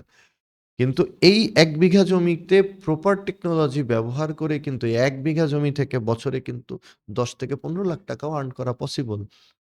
এবং এক্সাক্টলি এইটা তাই। এইটা আমরা কিন্তু করে বলতেছি। হ্যাঁ, এটা আমরা শুধু কথার কথা বলছি না। এক্সাক্টলি। যেমন ধরেন আমরা যেই টেকনোলজিটা নিয়ে কথা বলতে চাচ্ছি সেটা হচ্ছে পলিনেট হাউস।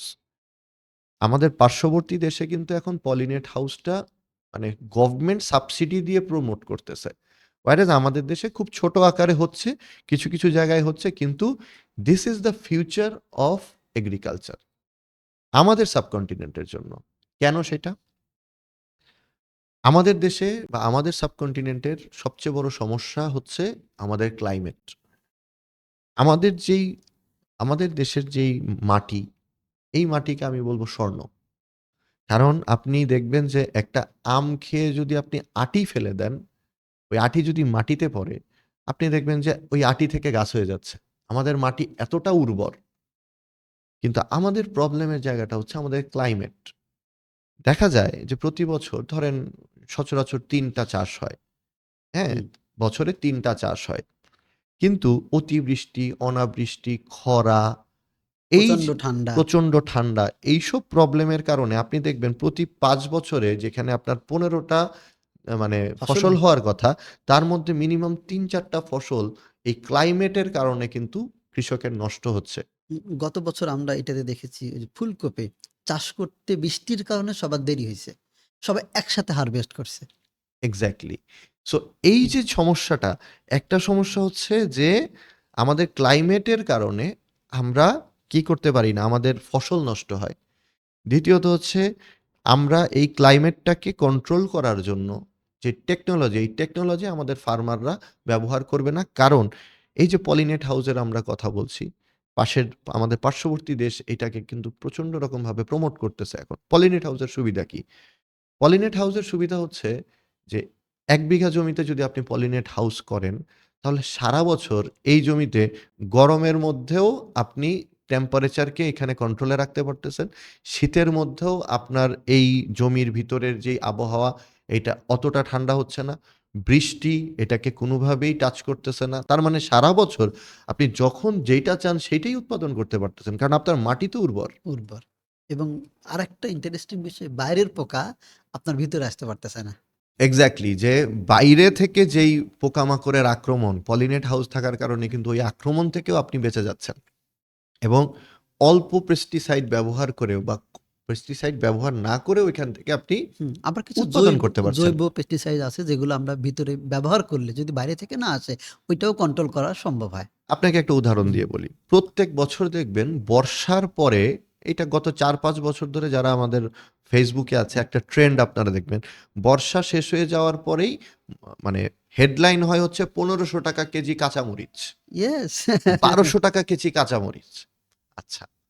এবং আমরা কি করি? আমরা ওইটা শেয়ার দেই, গভর্নমেন্টকে গালি দেই, সিন্ডিকেটকে গালি দেই। বলি যে এই মাঝখানের মধ্যস্থতাকারীরা হচ্ছে টাকা খেয়ে ফেলতেছে, দুর্নীতি করতেছে, এই হুম। করতেছে। বাট এটার অ্যাকচুয়াল কারণটা কি? কারণটা হচ্ছে মরিচ গাছ বর্ষার পরে আর টিকে না। হ্যাঁ, এখানে একটা সহজ জিনিস আছে। আমি মাঠ থেকে দেখেছি। বৃষ্টির পানি পড়লো, পানি জমলো। সাথে, সাথে এটাকে এক্সপার্টরা বলে যে গাছ স্ট্রোক করে। স্ট্রোক করে গাছ মারা যায়। এক্সাক্টলি। বৃষ্টির পানি পাওয়ার সঙ্গে, সঙ্গে। তো এই বর্ষার স সময়ের পরে হুম, মরিচ গাছ আর সাস্টেইন করতে পারে না। পারে না। মরিচ গাছ মারা যায়। তার মানে মরিচের উৎপাদন কমে যায়। মরিচের উৎপাদন কমে যায় কিন্তু আপনার মরিচের চাহিদা তো কমে না। না। তখন চাহিদা থাকে অনেক বেশি, উৎপাদন থাকে কম। তো আল্টিমেটলি আপনাকে ওই ৳৫০ ৳৮০ র যেই মরিচ, ওই ৳৮০ র মরিচ আপনাকে ৳১৫০০ কেজিতে কিনতে হচ্ছে। তাইলে এই জায়গাটাতে ক্লাইমেট একটা বড় কারণ আমাদের এই প্রোডাক্টের দাম বেড়ে যাওয়ার কারণে। কারণ আমরা হুম, ক্লাইমেটটা কন্ট্রোল করতে পারছি না। কিন্তু আপনি যদি পলিনেট হাউসের ভিতরে এই উৎপাদনটা করেন, তখন কি হচ্ছে? আপনি কিন্তু নন সিজনেও প্রোডাকশন করতে পারতেছেন।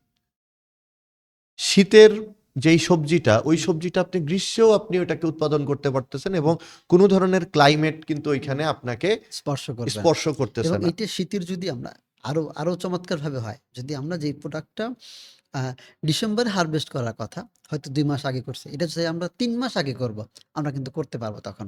100% করতে তার মানে পারব। একবারে সিজন শুরু হওয়ার আগে আমরা সেটা হারভেস্ট করতে যেমন পারব। ধরেন এই যে হুম, ফুলকপি নিয়ে যে কথাটা আপনি বলতেছিলেন যে একসাথে সবাই ফুলকপি হারভেস্ট করছে। তো আল্টিমেটলি কি হইছে? ফুলকপির দাম হয়ে গেছে ৳১০। কিন্তু আপনি যদি ওই সিজনের একটু আগে অথবা একটু পরে যদি হারভেস্ট করার মতো করে আপনি যদি চাষটা করতে পারতেন, তাহলে কিন্তু কি হইতো? তাহলে কিন্তু আপনি একটা ভালো দাম পাইতেন।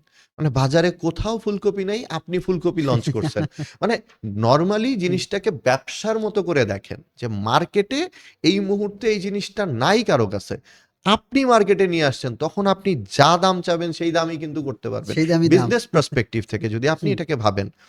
তো এই পলিনেট হাউস করলে এই ১ বিঘা জমি কিন্তু তখন আর আপনার আবাদি জমি না। ১ বিঘা জমিকে আপনি তখন চিন্তা করবেন আপনি একটা ফ্যাক্টরি হিসাবে। আপনি তখন চিন্তা হুম। করবেন যে এই ফ্যাক্টরিতে আপনি কি উৎপাদন করবেন, কি জিনিসের চাহিদা আছে, কোন হুম, জিনিসের দাম বেশি, কোন এবং জিনিসের দাম কম, এবং একই সঙ্গে কোন সময়টাতে এটা চাহিদা আছে। কোন সময়টাতে চাহিদা আছে, কোন সময় বাকি সবাই করবে, যেই সময়টা আমি এভয়েড করব। ইয়েস। এই যে পলিনেট হাউস, এই পলিনেট হাউসের মাধ্যমে কিন্তু আপনি তখন কন্ট্রোলড একটা কি করতে পারবেন? উৎপাদন করতে পারবেন। রাইট? আরেকটা উদাহরণ দিয়ে আপনাকে বুঝাইতে চাই। আপনি দেখবেন যে বাজারে ক্যাপসিকাম পাওয়া যায়। আমরা মোটামুটি গত ৫ বছরে ক্যাপসিকাম আমাদের কিন্তু একটা মানে প্রতিদিনের খাদ্যের মতো হয়ে গেছে। বিশেষ করে রেস্টুরেন্টগুলাতে বা হোটেলগুলাতে আপনি যদি এখন দেখেন যে মোটামুটি ক্যাপসিকামের ব্যবহার একটা ভালো পর্যায়ে গেছে। আপনি দেখবেন যে ক্যাপসিকামের ৩ টা কালার হয়। সবুজ, লাল, হলুদ। সবুজ ক্যাপসিকাম বাংলাদেশে উৎপাদন করা সম্ভব। কিন্তু লাল আর হলুদ ক্যাপসিকাম বাংলাদেশে উৎপাদন হয় না। কেন? আমাদের ক্লাইমেটের কারণে।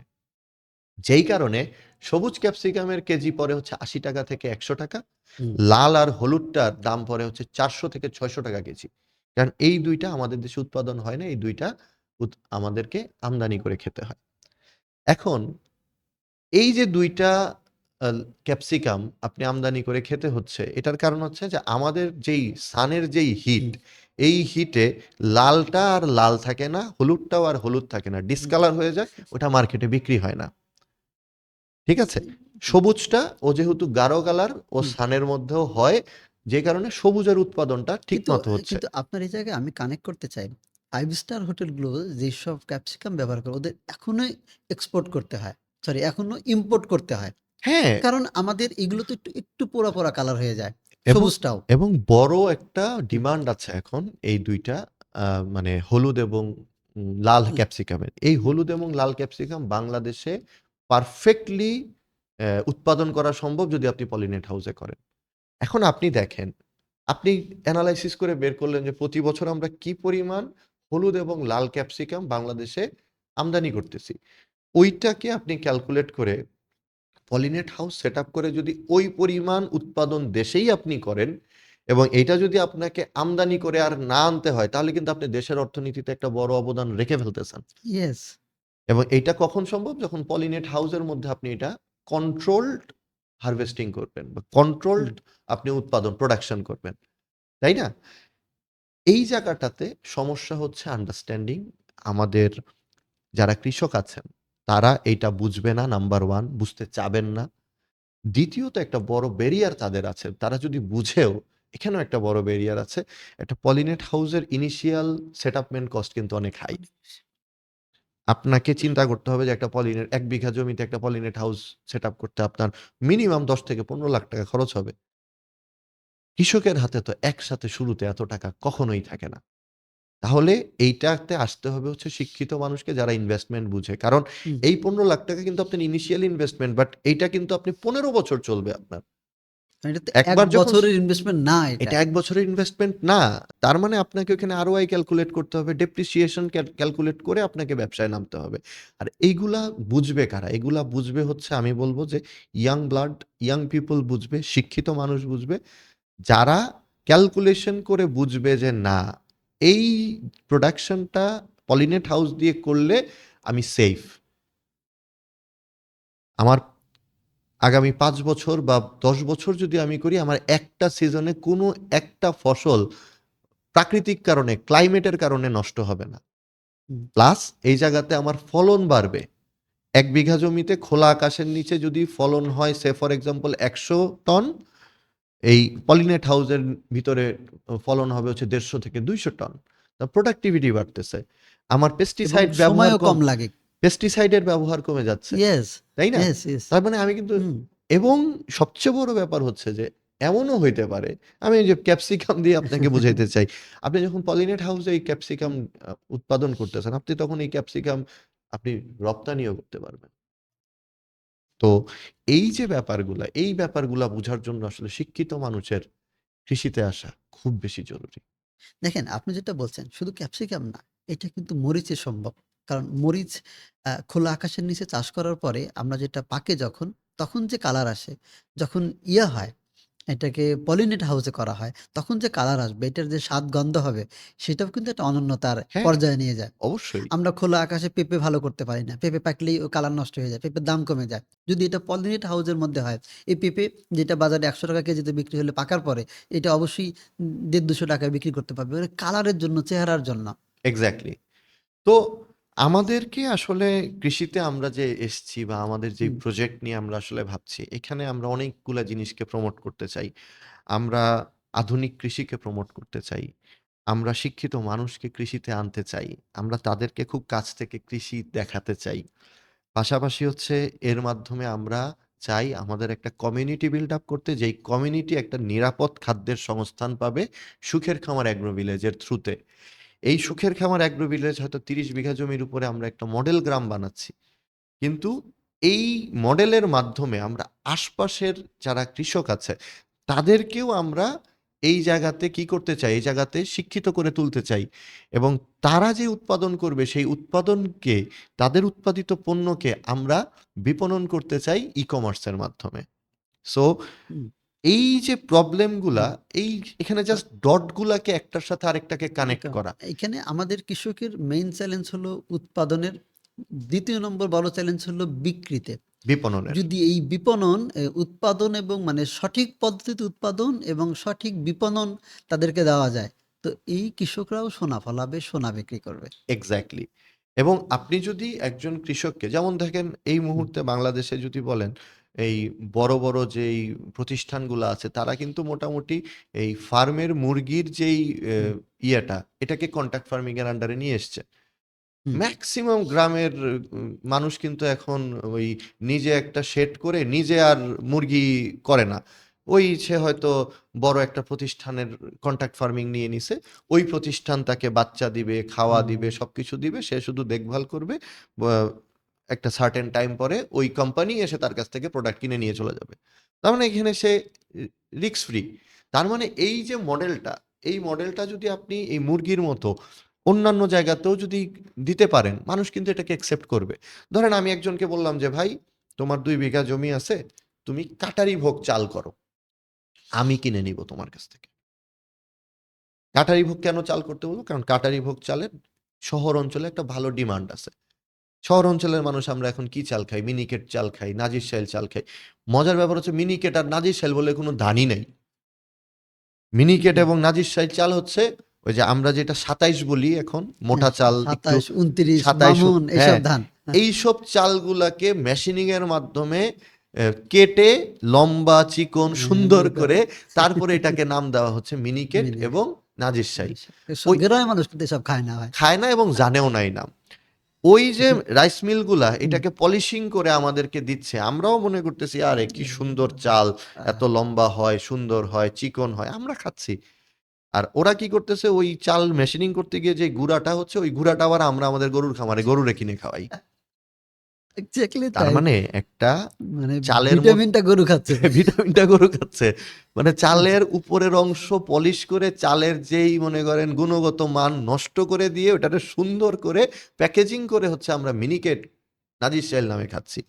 তো এইটার মতোই দেখতে কাছাকাছি এবং খুবই মজার একটা চাল হচ্ছে, আমরা বলতেছি কাঠারি ভোগ চাল। তাই না?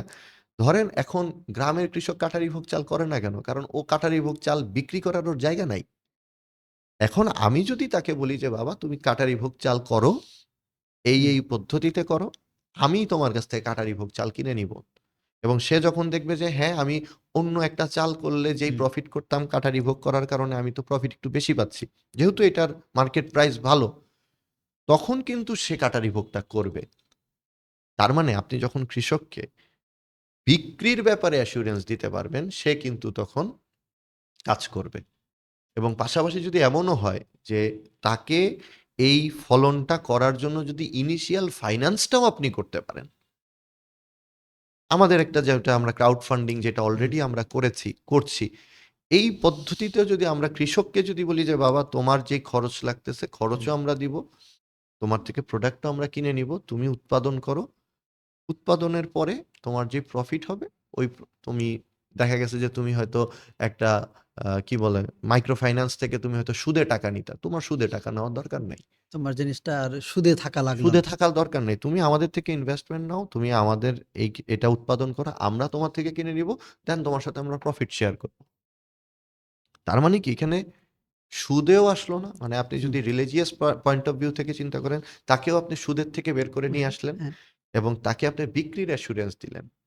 এবং আমি মনে করি আমরা যে এখন প্রায় ১৫০০ থেকে ২০০০ মানুষের একটা কমিউনিটি নিয়ে এই ফার্মিং বা আমাদের অ্যাগ্রো ভিলেজটা আমরা অংশীদারিত্বের মাধ্যমে করতে চাচ্ছি।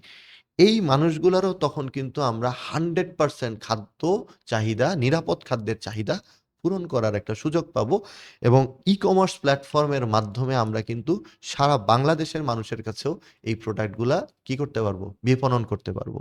যেটাকে আমরা বলতেছি হচ্ছে মানে রুরাল ই-কমার্স। রুরাল ই-কমার্সকে আমরা এখানে কিন্তু প্রমোট করতে পারতেছি। তার মানে দেখেন আমাদের এখানে এই উদ্যোগটা কিন্তু অনেকগুলা ছোট, ছোট ডটকে আসলে আমরা কানেক্ট করার চেষ্টা করতেছি। হুম। যেই জিনিসগুলার প্রত্যেকটার ফিজিবিলিটি টেস্ট অলমোস্ট আমাদের entrepreneurial যেই জার্নিতে আমরা কিন্তু প্রত্যেকটা জিনিস আলাদা, আলাদাভাবে করে করছি। আসছি। আলাদা, আলাদাভাবে ই-কমার্স করে আসছি। হুম। আলাদা, আলাদাভাবে বিপণন করে আসছি। আলাদাভাবে সেলস ডিজিটাল করে হ্যাঁ। আসছি। ডিজিটাল মার্কেটিং করে আসছি। ইয়েস। আর আলাদাভাবে আমরা আমরা প্রোডাকশন টেস্টিং করছি। আর জন্মের পর থেকে তো খাদ্য গ্রহণ করছি। তো সবকিছুকে যদি আপনি একটা হুম। জায়গায় নিয়ে আসেন, এই সবকিছুর সংমিশ্রণে কিন্তু সুখের খামার। এই সুখের খামারের প্ল্যান আজকে আমরা কমিউনিটি বেসড একটা সুখের খামার অ্যাগ্রো ভিলেজ যেই ভাবছি, যেটা নিয়ে হয়তো আমরা এখন কথা বলব। যে হুম। এই অ্যাগ্রো ভিলেজের ভিতরে আমরা কিন্তু এই সবগুলা সলিউশনকে এক জায়গায় করে নিয়ে আসতে চেষ্টা করছি। যার কারণে কৃষকও যেভাবে উপকৃত হবে, কনজিউমার হিসেবে আমরাও একটা নিরাপদ খাদ্যের সংস্থান সংস্থান। পাবো। তাই নয় কি? ২ দিকেই উইন-উইন। একটা উইন-উইন সিচুয়েশন ক্রিয়েট হবে। তো আপনার হুম। আপনি এখন আমাকে একটু বলেন যে আপনার যে সুখের খামার অ্যাগ্রো ভিলেজ, এই সুখের খামার অ্যাগ্রো ভিলেজের ইনিশিয়াল প্ল্যানিংটা কি? আপনি যেমনটা বলছিলেন যে এইটা ৩০ বিঘা জমির উপরে নির্মাণাধীন একটি প্রজেক্ট যেটা আ আমি বলব যে আমাদের একটা স্বপ্নের প্রজেক্ট। আমরা একটা ফটোজেনিক গ্রাম আমরা তৈরি করছি। যার মধ্যে ৩ টি বিষয়ের সমন্বয়ে এটা তৈরি হবে। একটা হলো সমন্বিত খামার, আরেকটা প্রজেক্ট হবে এগ্রো ট্যুরিজমের, আরেকটা প্রজেক্ট হবে সোশ্যাল ওয়ার্কের। এই ৩ টা ভিত্তি একসঙ্গে করে আমরা এটাকে তৈরি করছি। আমি বলব যে ১ম এ আপনি একটু সমন্বিত খামারে কি থাকবে এইটা যদি আপনি একটু শেয়ার করেন। হ্যাঁ, আমাদের হুম, এখানে ৩ টা পার্ট থাকছে। আপনি যেটা বললেন এই যে সুখের খামার অ্যাগ্রো ভিলেজে ৩ টা স্তম্ভ। হুম, একটা হচ্ছে সমন্বিত খামার, আরেকটা হচ্ছে এগ্রো ট্যুরিজম এবং আরেকটা হচ্ছে সোশ্যাল ইমপ্যাক্ট। এই তিনোটাকে সংমিশ্রণ করে হচ্ছে আমাদের এই প্রজেক্টটা আসলে ডিজাইন করা। আমরা যেটা চাচ্ছি যে ৩০ বিঘা জমির উপরে আমরা একটা মডেল গ্রাম তৈরি করব। যেই গ্রামের ভিতরে আমি বলব যে প্রত্যেকটা ইঞ্চি, ইঞ্চি জমি থেকেই যেন আমরা উৎপাদন করতে পারি, আর্ন করতে পারি। এইটা থাকবে হচ্ছে আমাদের একটা ১ম টার্গেট। এখানে আমরা এই ৩০ বিঘা জমির ভিতরে আমরা গরুর খামার করব। যেই গরুর খামার থেকে আমাদের যে কমিউনিটি, আমাদের যারা শেয়ার হোল্ডার্স থাকবেন, তারা যেন এই গরুর খামার থেকে সারা বছরের মাংসের চাহিদাটা পূরণ করতে পারেন। কোরবানির সময় তারা যেন গরু তাদের যেটা লাগে সেই চাহিদাটাও তারা যেন পূরণ করতে পারেন। ওইখানে আমাদের ছাগলের খামার থাকবে। এই ছাগলের খামার থেকে আমাদের এই কমিউনিটির মানুষের তাদের সারা বছর যত ছাগল লাগবে, কোরবানির সময় ছাগল লাগবে, আকিকার সময় ছাগল লাগবে, সেটাও যেন তারা চাহিদা পূরণ করতে পারেন। মুরগির খামার থাকবে। আমার তো মনে হয় যে প্রত্যেকটা আমরা যারা ঢাকা শহরে থাকি, প্রত্যেকেরই মাসে ১৫ থেকে ২০ টা মুরগি তার এবং ফ্যামিলিতে একজন রিকোয়ারমেন্ট একেকজনের আছে। পরিবারের সবচেয়ে বেশি লাগে এখন মুরগি। তো প্রত্যেকের ১৫ থেকে হুম, ২০ টা মুরগির রিকোয়ারমেন্ট আছে। এই মুরগিটাও যদি আমাদের এই ফার্মের ভিতরেই আমরা এখানে উৎপাদন করব এবং এই মুরগিটা তারা এখান থেকে কনজিউম করতে পারবে। এইভাবে হাঁস এখানে থাকবে হচ্ছে বায়োফ্লক্সের মাধ্যমে আমাদের মৎস্য প্রজেক্ট থাকবে। আমাদের পুকুর থাকবে, মাছের খামারের পুকুর থাকবে, সবজি উৎপাদন হবে। আমাদের এখান থেকে হাই ভ্যালু ক্রপস উৎপাদন হবে। আমাদের এখানে আমরা সবুজায়ন করব। যেমন ধরেন এখানে আমাদের ইচ্ছা আছে যে আমরা একটা ভালো ইয়ার আমরা অর্থকরী গাছ লাগাবো। এটার ভিতরে নারিকেল গাছ থাকতে পারে, এটার ভিতরে থাকবে আ শ্বেতচন্দন গাছ, এটার মধ্যে সেগুন গাছ থাকবে, মেহগনি গাছ থাকবে। যেই গাছগুলা লং টার্ম পরে গিয়ে কিন্তু আপনার অ্যাসেটে রূপান্তরিত হবে। এবং সর্বোপরি আমরা এই ৩০ বিঘা জমিকে এমনভাবে ইউটিলাইজ করতে চাই, এইখান থেকে যেন বছরে একটা good amount of revenue generate করা যায়। ২য় পার্ট যেটা বলতেছি আমরা এগ্রো ট্যুরিজম। আপনি দেখেন আ গত ২০ বছরে বাংলাদেশে মোটামুটি রিসোর্ট কালচার তৈরি হয়েছে। কিন্তু আপনি যদি এখন রিসোর্ট গুলাতে যান, আপনি রিসোর্ট গুলাতে গিয়ে দেখবেন কি ওরা কিন্তু ওই আর্টিফিশিয়ালি আপনার জন্য একটা পরিবেশ তৈরি করে রাখছে। ওইখানে কিন্তু ওই প্রাকৃতিক যেই ফিলটা, ওই এইটা নাই। ফিলটা কিন্তু ওইখানে হুম, নাই। এই যে একটা সমন্বিত খামার আমরা এখানে তৈরি করতে যাচ্ছি, এই সমন্বিত খামারের ভিতরে আমরা কিছু কটেজ এখানে তৈরি করে রাখবো। যেখানে আমাদের যেই শেয়ার হোল্ডার্সরা আছেন অথবা যেকোনো ভিজিটার্স আছেন, তারা এই জায়গাটায় এসে তারা কিন্তু অবকাশ যাপন করতে পারবেন। শুধু অবকাশ যাপন করাটা এখানে উদ্দেশ্য না। অবকাশ যাপনের পাশাপাশি তারা কিন্তু এই আধুনিক কৃষিকে, সমন্বিত কৃষিকে কাছ থেকে দেখার একটা সুযোগ পাবেন। ধরেন এখানে আপনি বলতে পারেন যে আমাদের ঢাকা শহরে অনেকেই আছে যারা হয়তো বড় হয়েছে গ্রামে, কিন্তু তার যে নেক্সট জেনারেশন তারা কখনো গ্রামেই যায়নি, গ্রামে যায় নাই। কেন? দেখা গেছে যে আপনার বাবা মা বা তাদের দাদা দাদি যখন বেঁচে ছিল বা নানা নানি বেঁচে ছিল তখন হয়তো গ্রামে যাওয়ার একটা প্রচলন ছিল, কিন্তু তারা যখন এক্সপায়ার করে তারপরে কিন্তু আর গ্রামের বাড়ি থাকে না। সো বাচ্চাদেরকে নিয়েও আর গ্রামে যাওয়ার সুযোগটা তৈরি হয় না। আমরা এইখানে এমন একটা অ্যাগ্রো ট্যুরিজম এখানে আমরা করতে চাই। আপনার বাচ্চাও একটা গ্রামের ফিল পাবে। আপনার বাচ্চা গিয়ে ওইখানে মুরগির ডিম নিয়ে আসবে। ওই ডিম পোচ করে তাকে খাওয়ানো হবে। সে বড়শি দিয়ে মাছ ধরবে। সেই মাছ ফ্রাই করে সে হ্যাঁ, খাবে। ক্ষেত থেকে কত সবজি তুললো, হ্যাঁ, ক্ষেত থেকে কিছু সবজি তোলা হবে। ওই ক্ষেত থেকে ওই সবজি দিয়েই সে ডিনার করবে।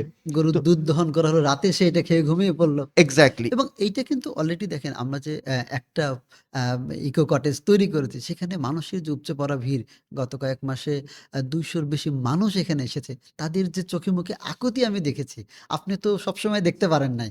তো আমি যেটা দেখেছি, এই আকাঙ্খা মানুষের মধ্যে কতভাবে যে স্পিরিট যোগাচ্ছে এটা। এক্সাক্টলি। তো এই যে জায়গাটা, এইটার একটা সুযোগ কিন্তু পাবে হচ্ছে আমাদের এই অংশীদাররা। তাই না? তো দেখা গেছে যে এখন আপনি প্রত্যেক বছরই একটা মোটামুটি ২-৩ বার হয়তো অনেকে ভ্যাকেশনে যান এবং ভ্যাকেশনের জায়গাগুলা কিন্তু ফিক্স। আপনি যদি দেখেন যে শহরের মানুষের আসলে এখন ঘুরতে যাওয়ার জায়গা কোথায়? আপনি যদি লিস্ট করতে হুম, থাকেন, একে কক্সবাজার, সাজেক, সিলেট। সিলেট, এরপরে কিন্তু লিস্ট আর বড় হয় না। এবং ঘুরে ফিরে আমাদের ওইসব জায়গাতেই কিন্তু যেতে হয়, একই জিনিস দেখা, একই। এবং রিসোর্টগুলাও কিন্তু অনেক মোনোটোনাস। মানে ওরাও খুব সুন্দর করে গাছগাছালি করে সাজিয়ে গুছায়ে কিছু একটা জিনিস রাখছে। কিন্তু গ্রামে ঘুরতে যাওয়ার যে ফিলিংস, আমরা যেমন আমি এখন যখন মাঝে মাঝে গ্রামে যাই, পুরা গ্রামটাই তো রিসোর্ট। আমি তো তাই হ্যাঁ, মনে করি। মানে এবং একেক সিজনে গ্রামের চেহারা একেক রকম। আপনি কখনো যাচ্ছেন সবুজ, কখনো যাচ্ছেন হলুদ, হ্যাঁ, হ্যাঁ, কখনো যাচ্ছেন হচ্ছে মানে অ্যা ধান কাটছে, কখনো ধান লাগাচ্ছে। একদম মানে একেকটা সময় কিন্তু এটার চেহারা একেক রকম এবং গ্রামের যে বাতাস, ওইটা কিন্তু আপনি ওই মানে শহরের আশপাশের জেলাগুলাতেও কিন্তু আপনি ওই আর্টিফিশিয়ালি রিসোর্ট বানায় কিন্তু ওই ফিলটা পাবেন ফিলটা না। পাবেন না। আমি এখানে একটা জিনিস যুক্ত করতে চাই। শহরের মানুষ যারা গ্রামে যাচ্ছে, আমাদের গ্রামে, যখন আমি ধান খেতে নিয়ে যাচ্ছি অথবা ওই পাথারের মধ্যে নিয়ে যাচ্ছি, তারা ১০ মিনিটের মধ্যেই যখন খালি পায়ে ঘাসের উপরে হাঁটছে, বলে, "ভাই খুব ভাল লাগতেছে। ভাই আমার এক্সাক্টলি। খুব ভাল লাগছে।" কেন লাগছে? ভাই আমরা কিন্তু কিচ্ছু করি নাই তার জন্য। এবং আপনি দেখেন যে শহরে আমরা যারা থাকি, আমরা হুম, অনেকে লাস্ট কবে আসলে খালি পায়ে মাটিতে হাঁটছি, এটাও কিন্তু আসলে আমরা বলতে পারব না। তো আল্টিমেটলি এইখানে যে এগ্রি ট্যুরিজমটা আমরা আসলে প্রমোট করতে চাচ্ছি, যেটা হচ্ছে আপনি বছরে এট লিস্ট ২-৩ দিন গিয়ে আপনার ফ্যামিলি নিয়ে একটা গ্রামীণ পরিবেশে আপনি থাকবেন। যেখানে অল ফ্যাসিলিটিস কিন্তু আপনাকে কমফোর্টেবল ফ্যাসিলিটিস এ থাকবেন।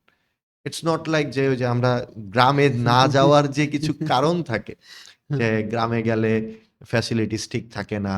আপনি অনেকে বাথরুম নিয়ে চিন্তা করে। বাথরুম নিয়ে চিন্তা করেন। ওই কিচ্ছু আপনার চিন্তা করতে হবে না। এবং ২-৩ দিন যাই থাকবে, তার মেন্টালি যেমন ফ্রেশ হবে, তেমনি এক্সাক্টলি। তার বডিকেও সে একটা রিফ্রেশমেন্ট বা একটা এনার্জি দিয়ে নিয়ে একটা আসতে পারবে। এনার্জি দিতে পারবে। একটা ওয়েলনেস তার একটা ওয়েলনেস আচ্ছা, হবে, হ্যাঁ? হ্যাঁ। এবং পাশাপাশি সে কিন্তু কৃষিটাকে খুব কাছ থেকে দেখবে। তার যে বাচ্চা আছে, সেই বাচ্চারা খুব কাছ থেকে সেই কৃষিটাকে দেখতে পাবে এবং তারা একটা তাদের একটা মানে আইডিয়া ক্রিয়েট হবে যে সে যে ঢাকা শহরে বসে বা শহরে বসে সে যে ডিনারের টেবিলে সে খাওয়াগুলা খাচ্ছে, এটা কোথা থেকে আসলে উৎপাদন, কিভাবে উৎপাদন হয়ে আসছে, সেই রুটটা তারা কিন্তু এখানে একদম সরজমিনে দেখার সুযোগ পাবে এবং এতে করে আপনার মানে নিজের যেরকম একটা কৃষির প্রতি একটা আ আগ্রহ তৈরি হবে, জানার একটা স্কোপ তৈরি হবে, বাচ্চারাও কিন্তু ছোটবেলা থেকে ওই জিনিসটা জানতে পারবে। সো এগ্রি ট্যুরিজম হচ্ছে আমাদের আরেকটা পার্ট। আর 3rd পার্ট আমরা যেটা বলছি কমিউনিটি ইমপ্যাক্ট। আমাদের এই ৩০ বিঘা জমির ভিতরে আমরা একটা মসজিদ করব। আমরা একটা হাফেজিয়া এতিমখানা মাদ্রাসা করব। আমরা একটা কৃষি শিক্ষা ইনস্টিটিউট করব। এতে করে কি হবে? এলাকার মানুষের এই জায়গাতে একটা মানে রিলিজিয়াস পার্সপেক্টিভ থেকে আপনি দেখবেন যে আপনি তখন এইভাবে ভাববেন যে অনেকের আমাদের কিন্তু একটা জীবনে ইচ্ছা থাকে যে আমি একটা মসজিদ যদি নিজে করে যেতে পারতাম। আমার যদি আমার অর্থায়নে যদি আমি একটা মসজিদ করে যেতে পারতাম।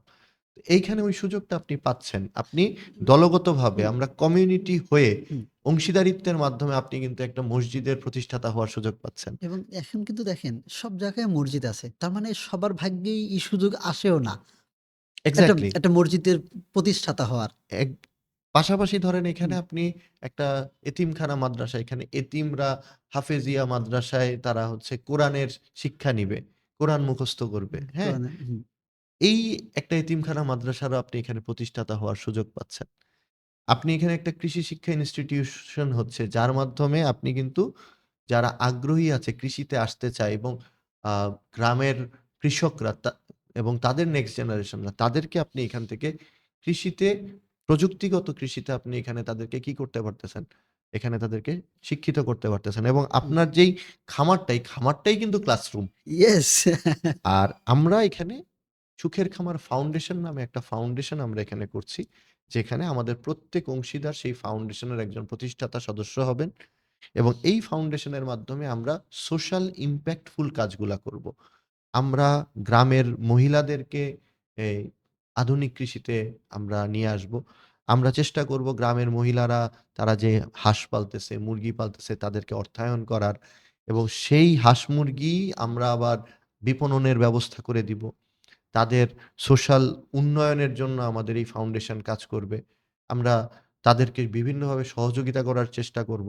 সো এই যে আমাদের 3rd পার্ট সোশ্যাল ইমপ্যাক্ট এইটাও কিন্তু এককভাবে অনেকের জন্য করা খুবই কষ্ট এবং অনেকেরই সামর্থ্যের মধ্যে থাকবে না। সো এইখানে আপনি অংশীদারিত্বের মাধ্যমে আমাদের এই সুখের খামার এগ্রো ভিলেজের একজন অংশীদার হওয়ার মাধ্যমে আপনি কিন্তু এই সুযোগটা পাচ্ছেন। আপনি একটা মসজিদের প্রতিষ্ঠাতা হচ্ছেন, একটা হাফেজিয়া এতিমখানা মাদ্রাসার প্রতিষ্ঠাতা হচ্ছেন, আপনি একটা কৃষি শিক্ষা ইনস্টিটিউশনের প্রতিষ্ঠাতা হচ্ছেন, আপনি একটা ফাউন্ডেশনের প্রতিষ্ঠাতা হচ্ছেন। যার মাধ্যমে আপনি কিন্তু সমাজে একটা কমিউনিটিতে একটা ইমপ্যাক্ট রাখার সুযোগ পাচ্ছেন। তার মানে ব্যাপারটা এমন যে সুখের খামার এগ্রো ভিলেজ আমাদেরকে যেমন একই সাথে হেলদি খাবার দিচ্ছে, হেলদি পরিবেশ দিচ্ছে আমাদের একটু বসবাস করার জন্য, যাওয়ার জন্য, তেমনি একই সাথে সোশ্যাল ইমপ্যাক্ট রাখারও সুযোগ করে দিচ্ছে। এক্সাক্টলি এবং শুধু তাই না, এর হুম, পাশাপাশি আমি আপনাদেরকে এইটাও বলতে চাই যে হুম। সুখের খামার এগ্রো ভিলেজে আমাদের যে ইনভেস্টমেন্ট আপনারা যেটা করবেন এই ইনভেস্টমেন্টের এগেইনস্ট এ আপনি কিন্তু ইমোশনাল কিছু ভ্যালু আপনার ক্রিয়েট হবে, আপনার হুম, কিছু রেশনাল ভ্যালুও ক্রিয়েট হবে। আপনার ইমোশনাল ROI ও থাকবে, রেশনাল ROI ও আরআইও থাকবে। থাকবে। তার মানে এইটা যে শুধুমাত্র আপনি সমাজে ইমপ্যাক্ট রাখার জন্য করবেন তা না। তা না। আমাদের উদ্দেশ্য আমি শুরুতেই বলেছি, হুম, আমরা চাই আমাদের এই ৩০ বিঘা জমির প্রত্যেকটা ইঞ্চি থেকে উৎপাদন করতে, আয় করতে। তার মানে এইখানে ইনভেস্টমেন্টের মাধ্যমে আপনি কিন্তু আপনার একটা নতুন আয়ের জায়গা তৈরি করবেন। এবং একই সঙ্গে দেখেন এই যে পরিবেশে ইমপ্যাক্ট ফেলবে, সেই ব্যাপারটা যদি আমরা একটু ব্যাখ্যা করি এখানে। একদিকে যেমন রিনিউয়েবল এনার্জি সবুজায়নের মাধ্যমে তৈরি হবে, তেমনি সাস্টেনেবল করার জন্য এক জায়গার বর্জ্য আরেক জায়গায় কাজে লাগবে। এখানে আপনি একটা ভালো পয়েন্ট মনে করেছেন যেটা আমাদের মিস করে গেছি আমরা। আমাদের এই সম্পূর্ণ প্রজেক্ট আমরা কিন্তু সোলার এনার্জির মাধ্যমে আমরা চালাবো। আমরা কিন্তু এখানে ন্যাশনাল গ্রিডের কোনো বিদ্যুৎ ব্যবহার করব না। না, আমাদের টোটালটা চলবে হচ্ছে সোলারে। সোলারের মাধ্যমে। রিনিউয়েবল এনার্জির মাধ্যমে হচ্ছে আমাদের এই খামারটা, এই মডেল গ্রামটাকে আমরা পরিচালিত করব। এমনকি আমাদের ইচ্ছা আছে যে যদি সম্ভব হয় আমরা ন্যাশনাল গ্রিডে আমাদের উৎপাদিত ইলেকট্রিসিটি পাঠানোর চেষ্টা করব। পাশাপাশি আমাদের এখানে যেই গরুর বর্জ্য হবে বা অন্যান্য পশু-পাখির যে বর্জ্য হবে সেই বর্জ্য থেকে আমরা বায়োগ্যাস তৈরি করব। সেই বায়োগ্যাসকেও আমরা ব্যবহার করব। এটা এ আমাদের খামারে ব্যবহার হবে। আমরা সুযোগ থাকলে গ্রামের মধ্যেও সরবরাহ মানুষ করব। সরবরাহ করব। এক্সাক্টলি। তো এই যে আমাদের উদ্দেশ্যটা, এই উদ্দেশ্যটাতে আপনিও চাইলে কিন্তু একটা অংশীদার হতে পারবেন। এবং যেই কথাটা বলছিলাম যে এইখানে যে আপনি অংশীদার হবেন, এই অংশীদার হওয়ার ক্ষেত্রে আপনি কিন্তু শুধুমাত্র যে এই ভালো কজের সাথে থাকার জন্য অংশীদার হবেন তা না। এখান থেকে আপনি একটা ভালো রিটার্ন অন ইনভেস্টমেন্টও আমরা আপনাকে এনশিওর করতে চাই। যেমন আমি যদি বলি যে আমাদের হিসাবে এখান থেকে আপনি কতভাবে বেনিফিটেড হইতে পারেন। প্রথমত হচ্ছে যে আমাদের এই মুহূর্তে আমাদের যে শেয়ার প্রাইস আছে, আমি বলব যে এই শেয়ার প্রাইস আগামী ২ থেকে ৩ বছরের ভিতরে এই শেয়ার প্রাইস কিন্তু বাড়বে। তার মানে আপনি যদি আজকে আমাদের একজন শেয়ার হোল্ডার হন, আজকে থেকে ৩ বছর পরে আপনি যেই টাকা দিয়ে আপনার শেয়ারটা কিনছেন, সেই শেয়ারের ক্যাপিটাল গেইন হবে। তার মানে এইখানে কিন্তু আপনার ভ্যালুয়েশন বাড়ছে, নাম্বার 1। নাম্বার 2 হচ্ছে যে আমাদের এই খামার থেকে যত ধরনের ইনকাম হবে, ধরেন আমাদের এখানে ৩০০ গরুর যদি একটা খামার থাকে, ৫০০ ছাগল থাকে, আমাদের এখানে মিনিমাম ১৫,০০০ মুরগি থাকে, ৫,০০০ হাঁস থাকে, মাছের বায়োফ্লক্স প্রজেক্ট থাকে, সবজি থাকে। এই সবগুলা থেকে যেই আর্নিং বছরে হবে, সেই আর্নিং প্রত্যেক শেয়ার হোল্ডারের মাঝে শরিয়া ভিত্তিতে আমরা কিন্তু ডিস্ট্রিবিউট করব। পাশাপাশি আমরা এখানে যে এগ্রো ট্যুরিজম রাখছি, এই এগ্রো ট্যুরিজমের মাধ্যমেও কিন্তু একটা ভালো আয় এখানে হবে। কারণ আমরা ছোট আকারে একটা মানে একটা কু আবাসন তৈরি হুম, করেও আমরা যেই পরিমাণ রেসপন্স পাচ্ছি, এটা যখন এরকম বিগ স্কেলে আমরা করব, আমরা কিন্তু দেখেন সত্যি কথা যে ঢাকা শহরের মানুষের আসলেই ঘুরতে যাওয়ার জায়গা খুবই জায়গা কম। নাই। এবং আপনার মনে আছে কিনা আমরা যখন Facebook এটা শুরু থেকে প্রচার করছিলাম যে তৈরি হচ্ছে এবং তৈরি হলো, মানুষ আসা শুরু করলো। আমরা কিন্তু ভিডিও দিয়ে নিষেধ করতে বাধ্য হইছি। যে ভাই আমরা শুধুমাত্র ভ্রমণার্থীদের এখানে আসাটা সুযোগ দিতে পারছি না। কারণ আমাদের কমিউনিটি মেম্বাররাই আসলে এখানে এত পরিমাণ আসতেছে জি। যে আমরা তাদেরকে জায়গা দিতে পারছি না। সো এইখানে এটা হুম। একটা বড় কারণ যে আমরা মনে করি যে এগ্রি ট্যুরিজম থেকে agri tourism is next big thing. Agri this tourism is a থেকে আমরা ফিউচার হ্যাঁ, ইকোনমি। এগ্রি ট্যুরিজম থেকে আমরা একটা বড় আর্নিং আমরা এখানে করতে পারবো। পাশাপাশি এখানে যারা ঘুরতে আসবে তারা কিন্তু আমাদের এই খামারের প্রোডাক্ট কিনেও নিয়ে যাবে। ইয়েস, যেটা এক্সাক্টলি অলরেডি তাই। আমরা করছি, আমরা হ্যাঁ, জানি। সো এইখান থেকে কিন্তু একটা ভালো আর্নিং এর সুযোগ আছে। পাশাপাশি এরও সাথে প্রতি বছর আমাদের একেকজন শেয়ার হোল্ডার ৩ দিন এখানে অবকাশ যাপন করতে পারবে ফ্যামিলি নিয়ে। আপনি এখন যেকোনো জায়গায় ৩ দিনের জন্য ফ্যামিলি নিয়ে যান। আপনার কম করে হইলেও তো ৳২০,০০০ খরচ হবে। সো এর কমে সারা সম্ভব না জীবনের এখন আর। জন্য কিন্তু আপনি এই জিনিসটা ফ্রি অফ কস্ট পাচ্ছেন। সো আমরা বলতে পারি যে এইখানে একজন অংশীদার হইলে আপনি ৩ ভাবে রেশনালি বেনিফিটেড হবেন। আপনার শেয়ারের প্রাইস বৃদ্ধির মাধ্যমে, দ্বিতীয়ত হচ্ছে এই খামারের উৎপাদিত পণ্যের যেই অ্যা ইনকাম, সেই ইনকামের আপনি অংশীদার হচ্ছেন। পাশাপাশি আপনি প্রতি বছর ৩ দিনের জন্য এই খামারে নিজে এসে থাকার সুযোগ পাচ্ছেন। তিনোটাকে যদি আপনি একটা ভ্যালু করেন, আপনি বছরে কম করে হইলেও ৳৩০,০০০-৫০,০০০ সমমূল্যের কিন্তু আপনি এখানে কি পাবেন? বেনিফিট পাবেন। একটা জিনিস মিস করে গেছেন। আমি একটু মনে করায় দিতে চাই। যারা এইখানে উৎপাদিত পণ্য কিনবে তারা পাইকারি মূল্যে পাবে। যেটা আমাদের কমিটমেন্ট যে আমাদের কমিউনিটি মেম্বার যারা বা আমাদের সুখের খামারের ওনারশিপ যাদের থাকবে, কেউ যদি ১ বছরে ৳১,০০,০০০ র প্রোডাক্টও কেনে, অন্তত ৳২০,০০০-৩০,০০০ র মধ্যে সে একটা আ অফার প্রাইস সে পাবে সবসময়। তার 100% মানে আরো ৳২০,০০০-৩০,০০০ কিন্তু সে প্রফিট করতে পারে যদি সে নিজের খামার থেকে পণ্য কেনে। আর সবচেয়ে বড় ব্যাপার হুম, হচ্ছে আপনি কিন্তু এই খামারের একটা অংশের জমির মালিকানাও পাচ্ছেন একদম সাবকবলা রেজিস্ট্রি সহ। সো ওভারঅল আমরা আসলে এইখানে একটা উইন-উইন সিচুয়েশন ক্রিয়েট করার চেষ্টা করছি। যার মাধ্যমে আমরা যেন প্রত্যেককে সিকিউর রাখতে পারি এবং তারা যেন এখান থেকে বেনিফিটটা নিতে সমানভাবে পারে। পেতে পারে। ১ হলো সিকিউরিটি পেল, ২ হলো আসার মাধ্যমে ওন করতে পারল। আবার সে ইকোনমিক্যালিও একটা একটা অপরচুনিটি পেল এখান থেকে। এক্সাক্টলি এবং আবার আপ আরো একটা জিনিস দেখেন এই যে মসজিদ, হাফিজ ইতিমখানা মাদ্রাসা শিক্ষা প্রতিষ্ঠান হতে যাচ্ছে। এই যে সেবা, এটা তো আমি না থাকলেও এই এই নেকি আমাদের কাছে থাকবে। হ্যাঁ, অবশ্যই। ওই যে বললাম রিলিজিয়াস পার্সপেক্টিভ থেকেও যদি আপনি দেখেন, সোশ্যাল পার্সপেক্টিভ থেকে যদি দেখেন, ইভেন আপনি যদি ইকোনমিক্যাল পার্সপেক্টিভ থেকেও দেখেন yes. This is a very profitable project.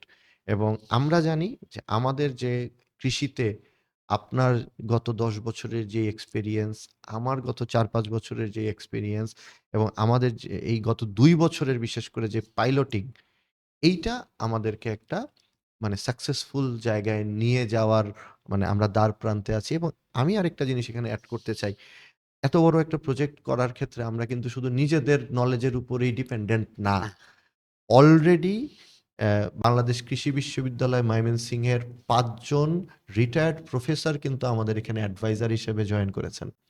এবং তারা তাদের দিক নির্দেশনায় কিন্তু আমরা কাজ করছি। এবং তারা আমাদেরকে দিক নির্দেশনা প্রদান করছেন, এবং আমরা যেই জিনিসটা এখানে বলতেছি, আমরা প্রত্যেকটা জিনিস কিন্তু আসলে ফিজিবিলিটি টেস্ট করে নিজেরা বুঝে এক্সপার্ট ওপিনিয়ন নিয়ে তারপরে করছি, যাতে করে এখানে আমরা কোনোভাবেই ফেইলিয়ার না হই। এবং ইনশাল্লাহ বাংলাদেশের জন্য আমি বলব যে কৃষি হচ্ছে একটা অর্থনীতির একটা বড় মানে চাবিকাঠি। এবং এই কৃষি দিয়েই আসলে ভবিষ্যতে দেখেন হুম, বর্তমানে আমরা যেই টেকনোলজির যুগে আছি, এআই আসলে যেভাবে ওয়ার্ল্ডকে রিপ্লেস করতেছে, ধরেন আজকে থেকে 5 বছর আগে আমরা কি কখনো ভাবছি যে গুগলেরও অল্টারনেটিভ হইতে পারে? কিন্তু আমি আমার পার্সোনালি এতে বলি যে হুম। চ্যাট জিপিটি আসার পরে আমি কিন্তু গুগল করা বন্ধ করে দিছি। গুগলে আমি যা আমাদের কমে গেছে অনেক। গুগল করা কমে গেছে কিন্তু আমার। ঠিক আছে? সো টেকনোলজি যেভাবে আস্তে, আস্তে একটার পর একটা নতুন টেকনোলজি আসতেছে, এই জায়গাটাতে সবকিছুই হয়তো একটা সময় পরিবর্তন হবে, রিপ্লেস হবে। কিন্তু এগ্রিকালচারকে কিন্তু টেকনোলজি দিয়ে রিপ্লেস করতে রিপ্লেস পারবে। করা সম্ভব না। হ্যাঁ, টেকনোলজি ইনভলভ করে ইনহ্যান্স করা সম্ভব। টেকনোলজি ইনভলভ করে এগ্রিকালচারকে আরো আধুনিক করা সম্ভব হবে। প্রোডাকশন বাড়ানো কিন্তু সম্ভব। আপনাকে কিন্তু মাঠে থেকেই আসলে উৎপাদনটা করতে উৎপাদন হবে। করতে হবে একদম কেয়ামতের আগের দিন পর্যন্ত। এইখানে তাহলে একটু আমি যদি কানেক্ট করতে চাই যে, এই যে সারা পৃথিবী এগ্রো কালচার নিয়ে এখন অনেক বেশি সচেতন হয়ে উঠেছে। এবং আ WHO তার নানান ধরনের গবেষণায় বলতেছে এগ্রো হবে ফিউচার আ ইকোনমির একটা বড় পার্ট। বাংলাদেশেও আমরা জানি যে ইকোনমির প্রায় 40% এর বেশি সাপোর্ট দেয় আমাদের এগ্রিকালচার। এগ্রিকালচারে বিনিয়োগ এই সময় ২০২৫ সালে কেমন হবে বলে আপনি মনে করেন? এটা শুধুমাত্র সুখী খামার এগ্রো ভিলেজের জন্য না। কেউ যদি অন্যান্য জায়গাও নিয়েও চিন্তা করে, সেই জায়গাটা যদি কানেক্ট করেন আপনি। ধরেন এই মুহূর্তে যদি আপনি মানে সেরা ৪-৫ টা সেক্টর চিন্তা করেন, যেই সেক্টরগুলাতে ইনভেস্ট করাটা এই মুহূর্তের জন্য আমি যদি বলি যে সিকিউরড এবং ভবিষ্যৎ চিন্তা করলে সবচেয়ে প্রফিটেবল, তার মধ্যে এআই একটা, আর্টিফিশিয়াল ইন্টেলিজেন্সি, ইভি একটা, ইলেকট্রিক্যাল ভেহিকল। এরপরেই যদি আপনি চিন্তা করেন অবশ্যই কৃষি। টপ 3 যদি সেগমেন্ট চিন্তা করেন, এবং আমি বিশ্বাস করি যে কৃষি পৃথিবী যতদিন আছে ও টপেই থাকবে। কারণ আপনাকে সারভাইভ করতে হইলে খাদ্য গ্রহণ করতেই হবে। এবং তাও দিনে ৩ থেকে ৪ বার। গাড়ির যেরকম ফুয়েল হয় সে অকটেনে চলে, ডিজেলে চলে, এখন ইলেকট্রিসিটিতে চলে, মানুষ কিন্তু খাদ্য দিয়েই চলে। আপনি কিন্তু সাপ্লিমেন্ট খেয়ে বেঁচে থাকতে পারবেন না। আপনি সুস্থভাবে হুম। বেঁচে থাকতে হলে আপনাকে নিরাপদ খাদ্যই গ্রহণ করতে হবে। এইটার কোনো অল্টারনেটিভ নাই। সো কৃষি সবসময় টপ লিস্টে থাকবে। আমরা মনে হয় আমাদের একদম শেষ দিকেই চলে এসেছি। লাস্ট আমরা যেই জায়গাটা আসলে একটু বলতে চাই, বা আপনার কাছেও আমি একটু শুনতে চাই। আপনি এই প্রজেক্টটা আসলে কাদের জন্য? কারা আপনি তো অলরেডি মানে হ্যাঁ। ফেস করছেন, অনেক ধরনের কোয়েরি আসে। আমি তো দেখি যে আমাদের সারাদিনই ফোন আসতে থাকে। ফেসবুকেও প্রচুর কোয়েরি আসে। কারা আসলে আগ্রহী হচ্ছে আমাদের এই প্রজেক্টগুলোর জন্য? কাদের জন্য এই প্রজেক্ট? আমি ৩ ধরনের মানুষকে দেখেছি যারা সবথেকে বেশি আগ্রহী। কাদের জন্য প্রজেক্ট সেটা বলার আগে এটা বলতে চাই যে, কারা আগ্রহ প্রকাশ করছে এই সুখের খামার এগ্রো ভিলেজের সঙ্গে যুক্ত হওয়ার জন্য। আমি দেখছি যারা শহরে থাকে হেলথ সচেতন। তারা চায় অ্যা নিরাপদ খাদ্য। যে নিজের খামারে উৎপাদিত খাদ্য কিনবো অথবা বছরে অন্তত একবার গরু কিনবো কোরবানি ঈদের সময়। এইসব মানুষ সবথেকে বেশি সাড়া দিচ্ছে। ২ নম্বর দেখছি যারা কৃষি উদ্যোক্তা হতে চেয়েছে বিভিন্ন সময়, তারা নানান কারণে হয়তো শুরুই করতে পারে না অথবা শুরু করেছিল, ফেল করছে। সেইসব মানুষ ভাবছে যে, "না, তাইলে একা আর শুরু করব না। আমি এই সুখের খামার এগ্রো ভিলেজের সঙ্গে যুক্ত হয়ে আমি এবার কৃষি উদ্যোক্তা হব।" কারণ আপনাকেও মনে করতে চাই, আমার যারা শুনছে তাদেরকেও মনে করতে চাই। কারণ আমরা এখানে কিন্তু সুখের খামার এগ্রো ভিলেজে বিনিয়োগ করলে আমরা কিন্তু পার্টনারশিপ ডিড করছি। তার মানে সেও কৃষি উদ্যোক্তা হচ্ছে। এক্সাক্টলি। তো এই ২ ধরনের মানুষ খুব বেশি আগ্রহী হয়ে উঠছে, যারা সবচেয়ে বেশি আমাদেরকে ফোন করছে, মেসেজ করছে। আরেক ধরনের মানুষ যারা আগ্রহী হচ্ছে, যাদের কাছে কিছু টাকা আছে, কি করবে তারা বুঝে উঠতে পারছে না। তারা অনেকে হয়তো প্রবাসে থাকে, যে ভাই প্রবাসে থাকি, দেশে কিছু করি। আমি একটা কৃষিতে একটু অবদান রাখার চেষ্টা করি অথবা একটা ভালো কাজের সঙ্গে থাকি। এই ধরনের মানুষ আসতেছে। যারা অলরেডি তারা বিনিয়োগ করেছে এমন মানুষ। এই ৩ ধরনের মানুষ সবথেকে বেশি আমি দেখেছি। আর কারা হতে পারে? আপনার কি মনে হয়? না, আপনি মোটামুটি যেই সেগমেন্ট গুলার কথা বলেছেন তাদেরই এখানে ইনভলভমেন্ট আমিও দেখছি যে তাদের ইনভলভমেন্টে তাদের আগ্রহের জায়গাটাই বেশি। আর আমাদের এখানে যেহেতু আমরা আসলে হুম। খুব এ অল্প অ্যামাউন্টে ফিক্স কিছু শেয়ার এখানে আসলে সেল করব। আমার কাছে মনে হয় এই ৩ সেগমেন্টকেই আসলে হয়তো আমরা প্রপারলি সার্ভ করতে পারব না। তাই না? কারণ আমাদেরও তো এখানে শেয়ারের লিমিটেশনস আছে। আর তো লিমিটেশন আছে বলেই শেয়ারের দামটা বাড়বে। তো লিমিটেশন না থাকলে এর দাম বাড়তো না। এক্সাক্টলি। লাস্টলি আপনাকে যেটা জিজ্ঞেস হুম। করব, যদি আমিও জানি তারপরেও আপনাকে জিজ্ঞেস করছি যে আ এখন আমাদের যে প্রজেক্ট যেই পর্যায়ে আছে, মানে আমরা তো এখন হচ্ছে জমি কিনছি। অলরেডি আমাদের একটা বড় অংশের জমি অলরেডি কেনা হয়ে গেছে।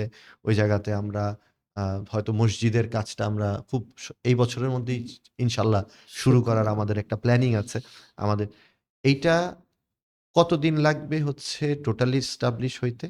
নাম্বার 1 এবং আপনার যে শেয়ার সংখ্যা, আমরা যেই শেয়ার বিক্রি করতে চাচ্ছি, এই শেয়ার আ কবে নাগাদ বিক্রি শেষ হয়ে যাবে বলে আপনি মনে করেন? হুম, এইটা শেষ মানে এই উত্তরটা দেওয়ার আগে ২ টো জিনিস একটু বলে নেই। একটা হলো আমরা একটু রিকল করায় দেই যে, আমরা কিন্তু গত ২ বছর ধরেই আমরা পাইলটিং করছি। আমরা জমি কিনছি, আমরা প্ল্যানিং করছি, আমরা আ আরো সারাউন্ডিং মার্কেট তৈরি করা, সেটা কিন্তু আমরা করছি। আমরা সেটা করার পরে এখন যে স্টেজে আমরা রয়েছি, সেইটা হলো সরাসরি আম ফুল ৩০ বিঘা বা ১,০০০ শতক যে জমির কথা আমরা বলছি, সেইটা কেনার মধ্যে রয়েছি। ঠিক প্রত্যেকদিন আমরা অলরেডি প্রত্যেক জমিওয়ালার সঙ্গে আমাদের একাধিক দফা বসা হয়ে গেছে এবং আমরা এই অধিকাংশই এখনো কিনে ফেলেছি। বাকিটা আমরা আ এই বছর ৩১শে ডিসেম্বরের মধ্যে জমি কেনা আমাদের শেষ হয়ে যাবে এবং আমাদের মসজিদের কাজটা আমরা তার আগেই ধরব। এই বছরের মধ্যেই ইনশাআল্লাহ। এর যে শেয়ার সংখ্যা তা আমরা আশা করছি ২০২৬ এর জুন মাস নাগাদ আমরা সবগুলো বিক্রি করতে পারবো। কারণ যে রেসপন্স আমি দেখছি এমন হতে পারে এর আগেই শেষ হয়ে গেছে, এটা ঘটতে পারে। আর অলরেডি তো আমরা গত ২ বছর একটা ভালো বড় কমিউনিটিও তৈরি করেছি। ইয়েস, যারা অলরেডি আমাদের সাথে আছেন। আছেন এবং আমাদের তারা জানেন বিভিন্ন আমাদের। ছোট প্রজেক্টে তারা আমাদের সাথে অংশগ্রহণ করেছেন। সো আপনি হ্যাঁ, আমারও তাই মনে হয় হয়তো সর্বোচ্চ ২০২৬ সালের মাঝামাঝি নাগাদই হয়তো আমরা আমাদের শেয়ার সেল করে ফেলতে পারবো ইনশাআল্লাহ। আর আ আমাদের তো ডেডলাইন হচ্ছে ২০২৭ এর ডিসেম্বরে ইনশাআল্লাহ আমরা আমাদের টোটালটা কমপ্লিট করে কমপ্লিট। আমরা অপারেশনাল হইতে পারবো। এই তো। ইয়েস, তাই সো একদম তাই। আপনাকে অনেক শুভকামনা এবং শুভকামনা করার আগে আমি একটু যারা দেখছে তাদেরকে একটু বলে দেই। কেউ যদি এটা দেখার পরে মনে করে যে সুখের খামার এগ্রো ভিলেজের অংশ হতে চায় তিনি, তাহলে আমাদের এই হোয়াটসঅ্যাপ করতে পারে অথবা সুখের খামারের ওয়েব পেজে আপনারা ভিজিট করতে পারেন। আ উম ডেসক্রিপশনে বিস্তারিত দেওয়া থাকবে। ওকে, থ্যাংক ইউ জুবায়ের ভাই। আপনার পডকাস্টে আমাকে মানে ডাকার জন্য এবং এটা খুব আমি বলব একটা নলেজ শেয়ারিং একটা সেশন হয়েছে। আর আমাদের যে উদ্যোগ, আমাদের সুখের খামার এগ্রো ভিলেজ, এই সুখের খামার এগ্রো ভিলেজ আসলে যেটা বলেছেন এটা আমাদের একটা বড় স্বপ্ন এবং আমরা এই স্বপ্নটা আসলে অ্যা একা দেখেছি হয়তোবা, কিন্তু আমরা একা বাস্তবায়ন করতে চাই না। এবং আম আমি বলতে চাই যে এই স্বপ্ন ছোট ভাবে আরো অনেকেই দেখেছে। এই হ্যাঁ। মানুষগুলো নিয়ে আমরা এইবারে স্বপ্নটাকে বড় করতে মানে চাই। ওই যে বলে যে ঢাকা শহরের প্রত্যেকটা কর্পোরেটের এক্সিকিউটিভই হয়তো মনে বিকেলবেলা চিন্তা করে যে একদিন আমিও গ্রামে গিয়ে একটা গরুর খামার দিব। হ্যাঁ? এই চাকরি-টাকরি ছেড়ে, এই শহর ছেড়ে চলে যাব। তো তো এই তাদের জন্য একটা জায়গা হচ্ছে। তাদের জন্য আমাদের একটাই উদ্যোগ যে হুম, আপনারাও চাইলে আসলে অংশগ্রহণ করতে পারেন। আমাদের সাথে অংশগ্রহণ করে আপনি হয়তো কৃষিটাকে আরো ভালোভাবে জানলেন। হুম। আমাদের সাথে অংশগ্রহণের মাধ্যমে জেনে হয়তো ৫ বছর পরে, ১০ বছর পরে এইরকম একটা সুখের খামার আপনি নিজেও তৈরি করতে পারবেন। খুব সুন্দর বলেছেন। তাই না? তো আজকের মতো বিদায় নেই। বিদায়। থ্যাংক ইউ তাসদিক ভাই। এই আজকের এই পডকাস্টে সময় দেওয়ার জন্য এবং আজকের এই পডকাস্টে সময় দেওয়ার মাধ্যমে আ আমরা সুখীর খামারের co-founder কে উন্মোচন করতে পারলাম, তাকে দেখাতে পারলাম এবং তার আপনার সমস্ত নলেজ এতদিন যা গ্যাদার করেছিলেন তা আমরা শুষে নিয়ে নিলাম। আর থ্যাংক ইউ। আ আশা করি যারা দেখছে তাদেরও ভালো লেগেছে। আপনাকেও ধন্যবাদ। আর আশা করি সামনের পর্বগুলো আরো আ নলেজ আমরা এখান থেকে পাবো এবং আরো অনেক ইনফরমেশন কৃষি সম্পর্কে অনেক ইনফরমেশন আপনার এই পডকাস্ট থেকে উঠে আসবে। আর যারা আমাদের দেখছিলেন এতক্ষণ তাদেরকে বলে রাখি, আপনারা যদি সুখের খামার এগ্রো ভিলেজের অংশ হতে চান, শেয়ার কিনতে চান, আপনারা আমাদের সঙ্গে যোগাযোগ করুন। Thank you. আল্লাহ হাফেজ।